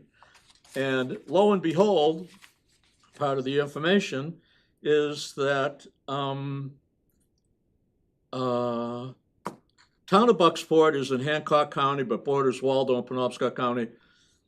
Agencies are not an active county law enforcement, is not an active 24-hour service. So when the deputies go off at 0100 hours, 1 o'clock in the morning, the nearest police officers that are going to respond to Waldo are going to come from Belfast or us, and anything over in Orland and so forth, Bucksport police are responding to that. The point I'm trying to make to you is, over on the police side, if you all add up all these numbers of these different arrests, accidents, mental health, and all that, they responded to 2,285 calls for service last year. And again, another 92,000 radio calls. That's just over on the police side. On the fire side of house, I'm going to be a lot quicker, believe it or not. I want to share with you, you don't need to really see the numbers, but you can see the bar graphs here. Back in 2004, Bucksport operates a combination department. They have career people and they had paid on-call people. Back in 2004, there were 42 to 44 on-call people. Today, it can vary during the day from 0 to 6, maybe you'll get 8, okay? That's how, now, where did they go? They got into my age group, they retired, okay? They were young at one time, then they got married, they're now raising families and going to softball games and baseball games, and they've just got other things to do. The training on both sides, police and fire, is extensive, you know, and so forth. The call comparison for fire and EMS, okay? This green over here, this is the total number of calls from the fire side and from the EMS side. And bear with me, I've got just one more sheet of data.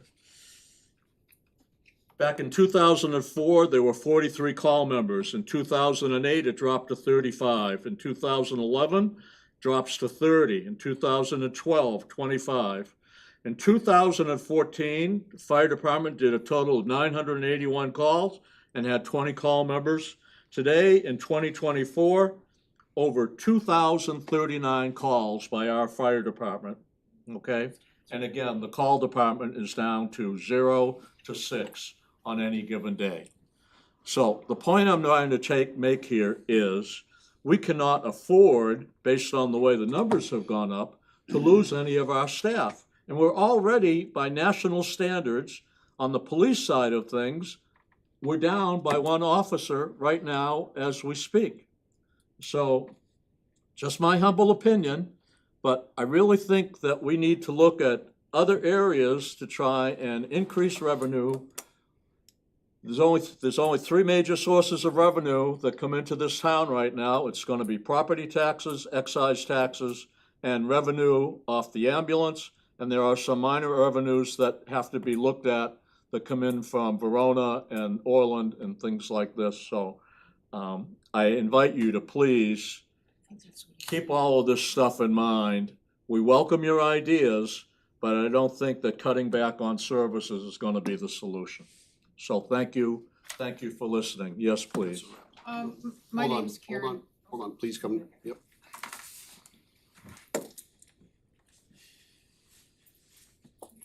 My name is Karen Logan and I live here in Bucksport at 51 Central Street.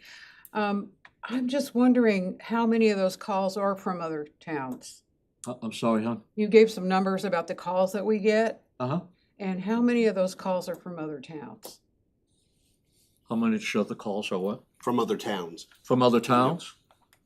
Go ahead. When we do get calls from other towns, they come to here, so we approve it and see it. Yeah, I'm just wondering how many are those calls? How many calls from out of our town do we get that we actually service? Oh, okay, on these statistics. Yes. I gotcha. That's something we could probably get back to. And it's really important to know that, because if these people are benefiting from our services, they should be sharing in the cost. Yeah. And that's what we're gonna take a look at Yeah. later this year. It's really important because we people can't take on the burden of all of this. We can't do it.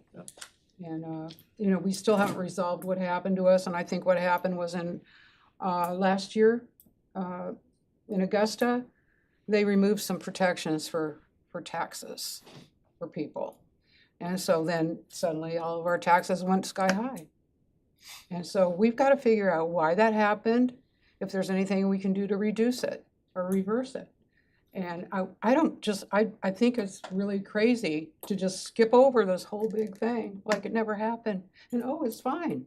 It's not fine. It's not fine for a lot of people. And that's all I wanted to say.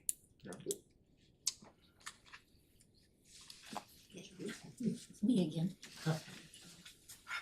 Why aren't we charging these towns more money for what we do for services for them? Because there's a $975,000 house for sale on Alamoosic Lake, right on the lake, that pays the same damn taxes that I'm paying on a one-bedroom ranch here in Bucksport.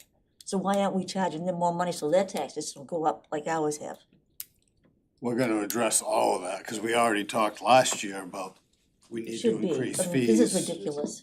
We have meetings coming up in November that we're starting a pre-budget assessment for next year. Okay, so I shouldn't be saying that paying the same taxes as $1 million house on my little one-bedroom ranch. It's just, Anyone else from the council? Yeah, I had That's all right. a sheet. I'm just gonna read this. I don't mean to offend anybody if I'm not making eye contact. I just wanted to address, well, there's a few different things, but I wanna start with address some incorrect information that's floating around. The town, number one, the town did not give or sell the old mill property to Whole Oceans. The town never owned the property. The town has no control over who the owner sells the property to. The taxes are being paid on the property, and all we can do is try to help or encourage them to get something going. Number two, the town has no control over who purchased the Old Spring Fountain. We do not own it and cannot tell the owners of the property, as long as it's legal, who they can sell it to. Number three, taxes are not gonna go jump up every year. If it needed to get to a level realistic range in that, so what's coming in? Hold on, we're not gonna do that. And it's the last time I'm gonna say it. So what's coming in is equal to what's being paid out, and we are at that level. Number four, and I'm not singling you out, Bill, because I've heard this many times, you mentioned it a couple of weeks ago, is the town does not have the same size police department as Brewer. And I have heard this many, many times over the years, and it's not true. Bucksport has 10 full-time officers for roughly 5,000 people. Brewer has 20 full-time officers for roughly 9,600 people. And you can get that information right on the Brewer Public Safety website, and it's in a letter from the Public Safety Director of Brewer. Number five, what I do see as the council's biggest mistake this year was the lack of communication. We should have made people more aware rather than take it for granted that people know what was going on within the town government. With the enterprise gone, it makes it much more difficult, and like Councilor Air addressed earlier, we will find ways to do better with that, because we dropped the ball on that. We definitely should have been communicated better.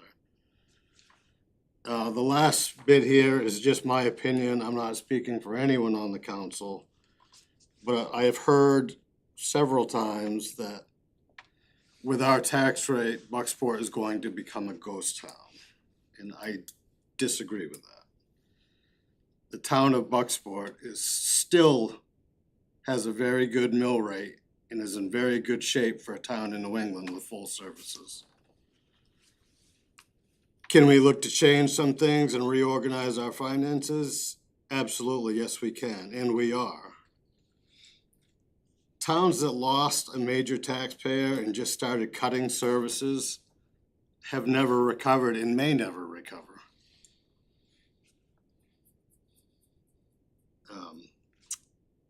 You can't go backwards and succeed, in my opinion. What will make this town a ghost town is if we start eliminating services. Businesses look at towns they want to move to as they want to see those services in that town. And most families, when choosing a place to live, look at services, recreation, schools. By cutting services, we are shooting ourselves in the foot. I believe we need to focus our attention on keeping the mill rate at a level pace and getting more business and development into this community, which will bring in more revenue for the town. I have said this for the last 6 years that I've been on council, that I want to see the town grow, but slowly. We can't handle major changes all at once. It's too fast. But overall, I believe we are in good shape and Bucksport is going to bounce back in time. And ultimately, we just need citizens' feedback. And that's all I got to say. Counselor? Public. Get something to say.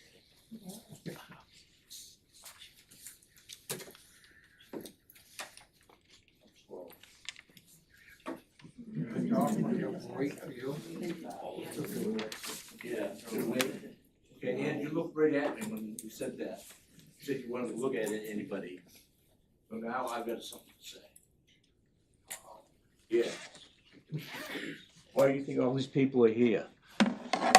Because the tax has gone way too high. They've gone up substantially, yes. Yes, okay.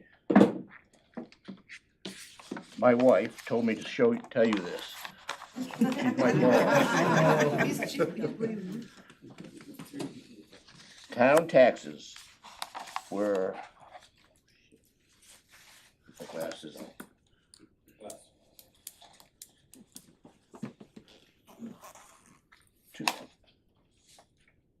2022 tax bill, this is 25, was a total due was 5,267. But the town part was $1,980. This year, my yearly total due is $7,128. And the town part was $3,594 in taxes. That's a lot. That's how much the jump from 2 or 3 years has gone up from 5,000 to 7,000. You think that's fair? No, I'm not happy with it because mine did the same thing, but. Yeah. Well, we need to work on and adjust these things and see where we can save money and try to get some businesses in there, because that's, in the end, that's what's gonna make us better and grow. Okay. I mean, the chances of having what the mill once was, realistically, we know that's not gonna happen. I know, I can see where I used to work from across the river. We're just, if we can get several small businesses in, it's certainly gonna help us. But Rosen's store is gone. It's never coming back. I know, then everybody's closing and moving out to Allen School, because they have a place for people to go. Your father, Ed Senior, was in charge of that, running that school. And all the businesses are over there. Every classroom is full. Yep. They don't have any more room, but they're not coming to Bucksport. Why? Well, we don't own Rosen's. I mean, that's up to Kim and Richard as to whether that gets rented or not, but it's same as the mill site. We don't own it. Right. But anyway, all these businesses went over there for a reason, because they had a place to go, schoolroom to move into. So this council has to think about that. In what respect? You gotta create places for your business to come in, correct? Yeah. Okay. And I think, sir, one thing to think about the mill, the income from the mill's taxes was the equipment, not the people. And At the so, end, yep. so, Yes, yeah. which I know you know, yeah. So the big sort of tax revenue would be to get sort of a bigger industry that doesn't harm our town, I will say, to come back in with that type of business as well. Well, I went up to Brewer and I looked at the railroad coming to Bucksport. It's gone, it's going. Yeah. So, Yeah. whatever, No, it's all good points. yes. All right, I can sit back now. In regarding the railroads, we have been in touch with them many times over the past few years, and probably still are when they can get back to us. We are very much so in touch with them. To try to get something, either at the very least, give us the land back, because we don't own it. Okay, all right. Now I'll sit back now. Anyone else? Mr. Jewett. Well, I'd like to say that we do have to cut somehow. And so I think everyone agrees with that, or at least just set this so that we have like a 3% increase each year. Set some limit so that when we start saving for our next tax bill, we'll have an idea. It's not gonna go over this. I heard in Florida they have a 3% increase. I don't know if it's true or not, but I think it's a great idea, so people can start saving their pennies at the beginning of the year for their taxes at the end of the year. We'll know what we're gonna face. I mean, you addressed that and said that you folks wished you had told us a little more, and I'll agree with that. But I think we should set a limit on how far we can go up with that mill rate. Yeah.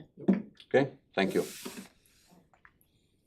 I'm really impressed with the ideas people are bringing to the council. Absolutely. It's really nice to hear all of these ideas. Anyone else? Mr. Dorr. Just a quick one, I'll do it here. So, you said the taxes are not going up next year. That's not what he said. No. I keep hearing all these mention that this is gonna happen every year, because that's our plan for Okay. Bucksport, is to pad some phantom account that is not there. Okay? My next question is, how much money do we have in reserve in the bank that's we can operate with for the town? 300,000. Our undesignated fund balance is 300,000. That's not much money, is it? No. So, I guess my next question is, so we've cut off all the spending.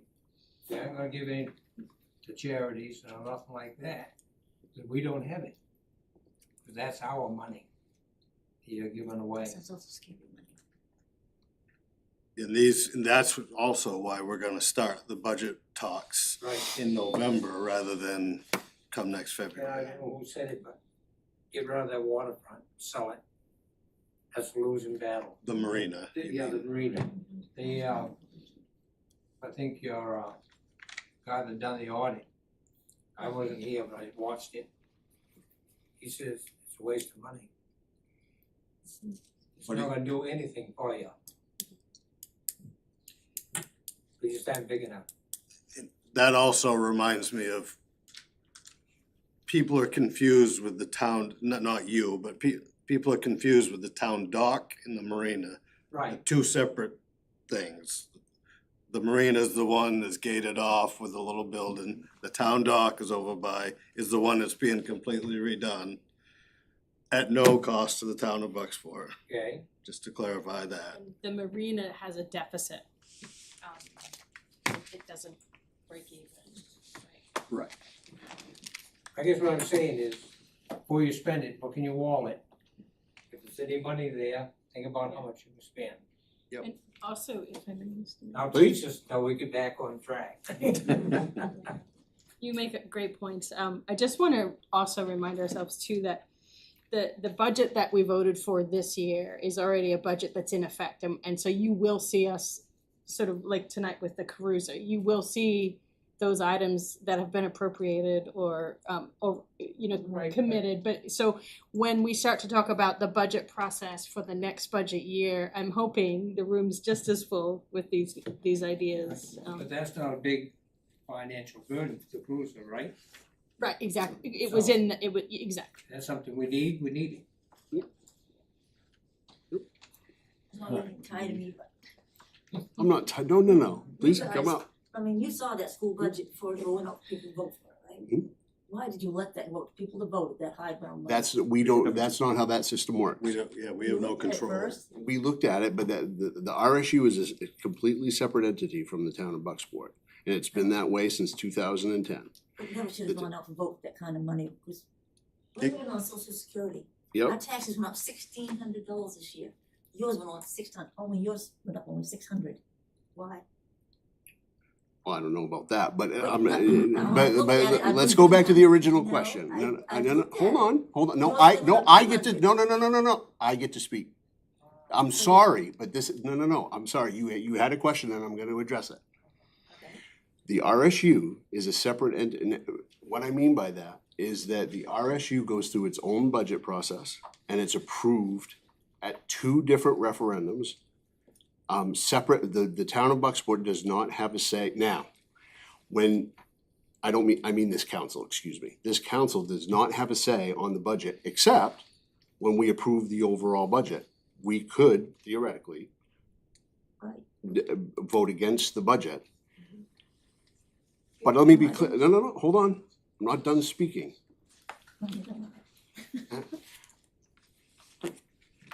Why would we do that? It passed at two referendums. But we didn't, there were only 30 people that showed up. We didn't know there was a vote for that.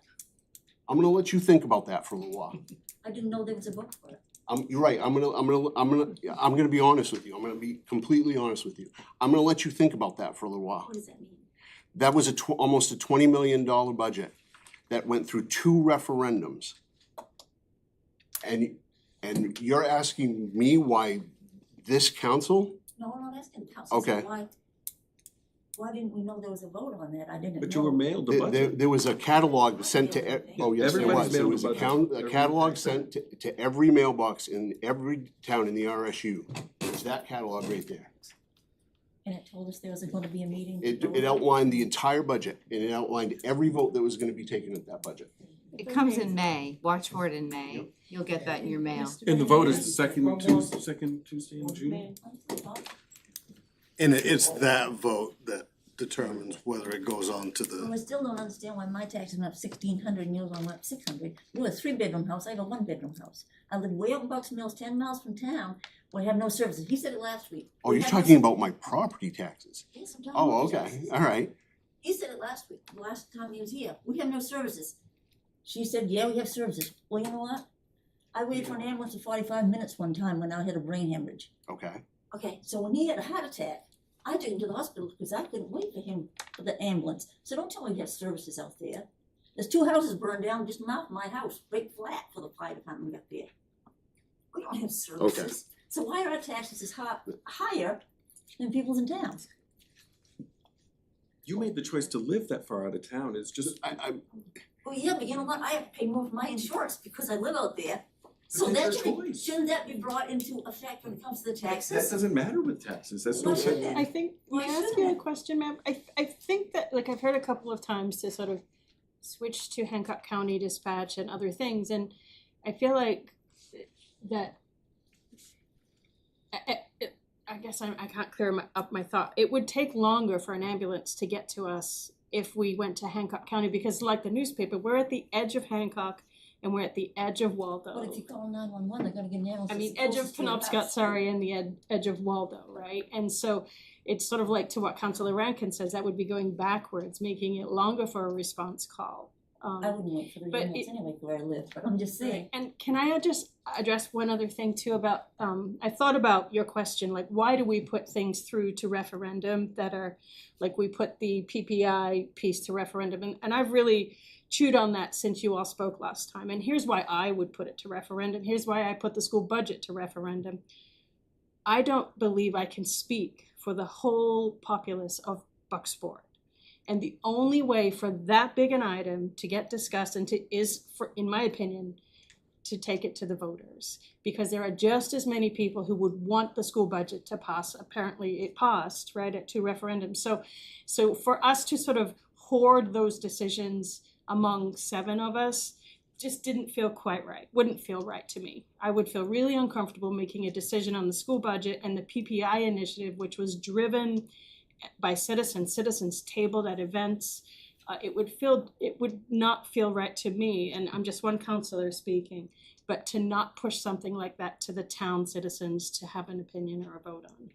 And that's why I chose to vote it, to go to referendum. And he's saying that we shouldn't take that into effect, that our homeowners is $500 more than anybody in town because we live 10 miles out of town.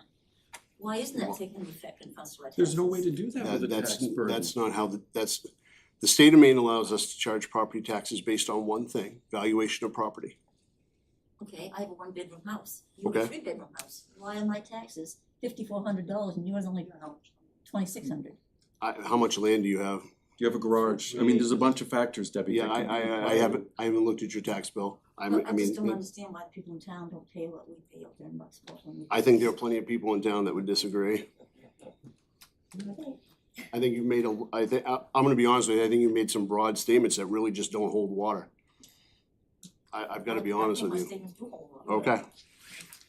I certainly get your point of this stings, cause I mean, mine went up 2,200 this We're year, living on social security. We have no way of getting any more money, so and I get that eventually we're too. gonna have to sell our house.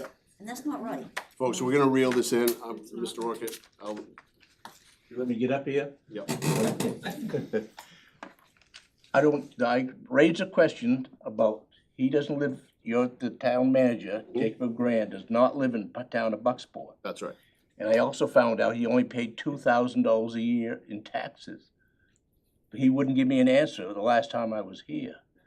And the guy What does that matter, Bill? What is that? What does that matter? Somebody can live anywhere. We're not the middle town anymore. I'm gonna put an end to this right now. We are not gonna attack town employees, whether it's the town manager or I'm not. not attacking, No, this is information, and the only other reason that the guy from Bar Harbor is our town We're executive. not doing that either. Bill, it doesn't matter. They're professionals. Oh, okay, I'm professional too, I'm retired. I worked at the mill 31 years, Sure. and we're gonna pay our taxes. I paid my full amount today. I did too, and mine was As did I. 33%, just like a lot of people. Yeah, Sir, well, I think- there's people here that can't do that. The thing about the tax bill, that was voted on by the council, who all lives here, who are all residents of Bucksport. The employees and the council are 2 different bodies. With employment, we can have employees from any town Okay. that applies.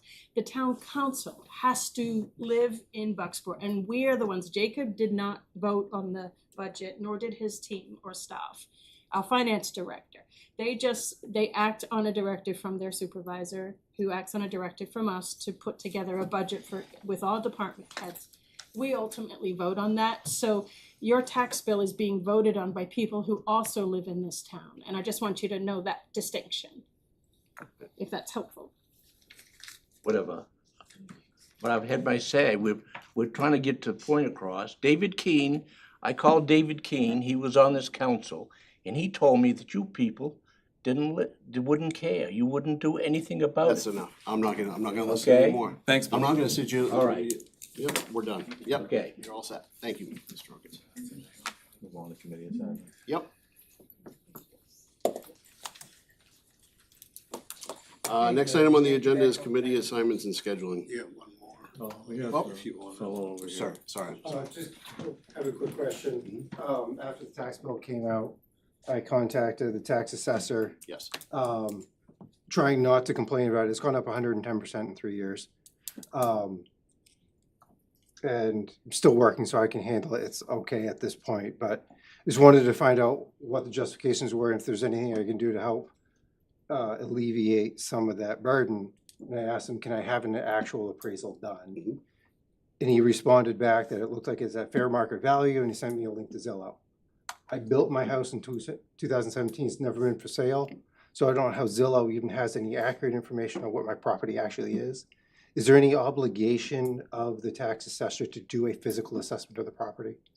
Jacob, would you like to? We can certainly, Okay, because he told me if I want to argue it, I can go out and get my own assessment, which means paying $400 or $500, get my own assessment done to maybe have my taxes go down. I don't think it's fair, so, I'll get your contact information after the meeting. thank you. Thank you. Anyone else? Committee assignments and scheduling. I know we talked earlier about the finance committee. Yes. And we mentioned the infrastructure committee. Is that something we need to do in the near? I think we're okay for it, just Okay. worry about finance. All right, We can do finance at 6:30. 6:30 or 6? What do we want? The first one to be in there, what do you think? Sorry. That's fine. 6? That's fine, Yes. sure, yeah, we'll do it, if we do a large, if we can Because get it'll be enough, get enough content put together for a baseline. Finance at 1800 on the 11th. Yep. Can you repeat, was that 6 p.m.? 6 p.m. Thank Yep, you. on the 11th, yep. And cemetery is gonna meet again on the 11th at 5. Yep, 5. We're still in meeting. I know. Jake, do we need to have a committee meeting for the ordinance stuff before we have the first reading, or is that just handled in the council? It'll just be a first reading whenever you're ready. Okay. That was all I needed. And skate parks staying with council, so I won't need an infrastructure. Perfect. All right. Didn't we need an infrastructure for something else?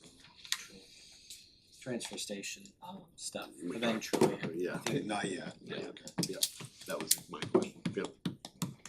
All right. Anything else? Motion to adjourn. Second? All those in favor? Opposed? Thank you.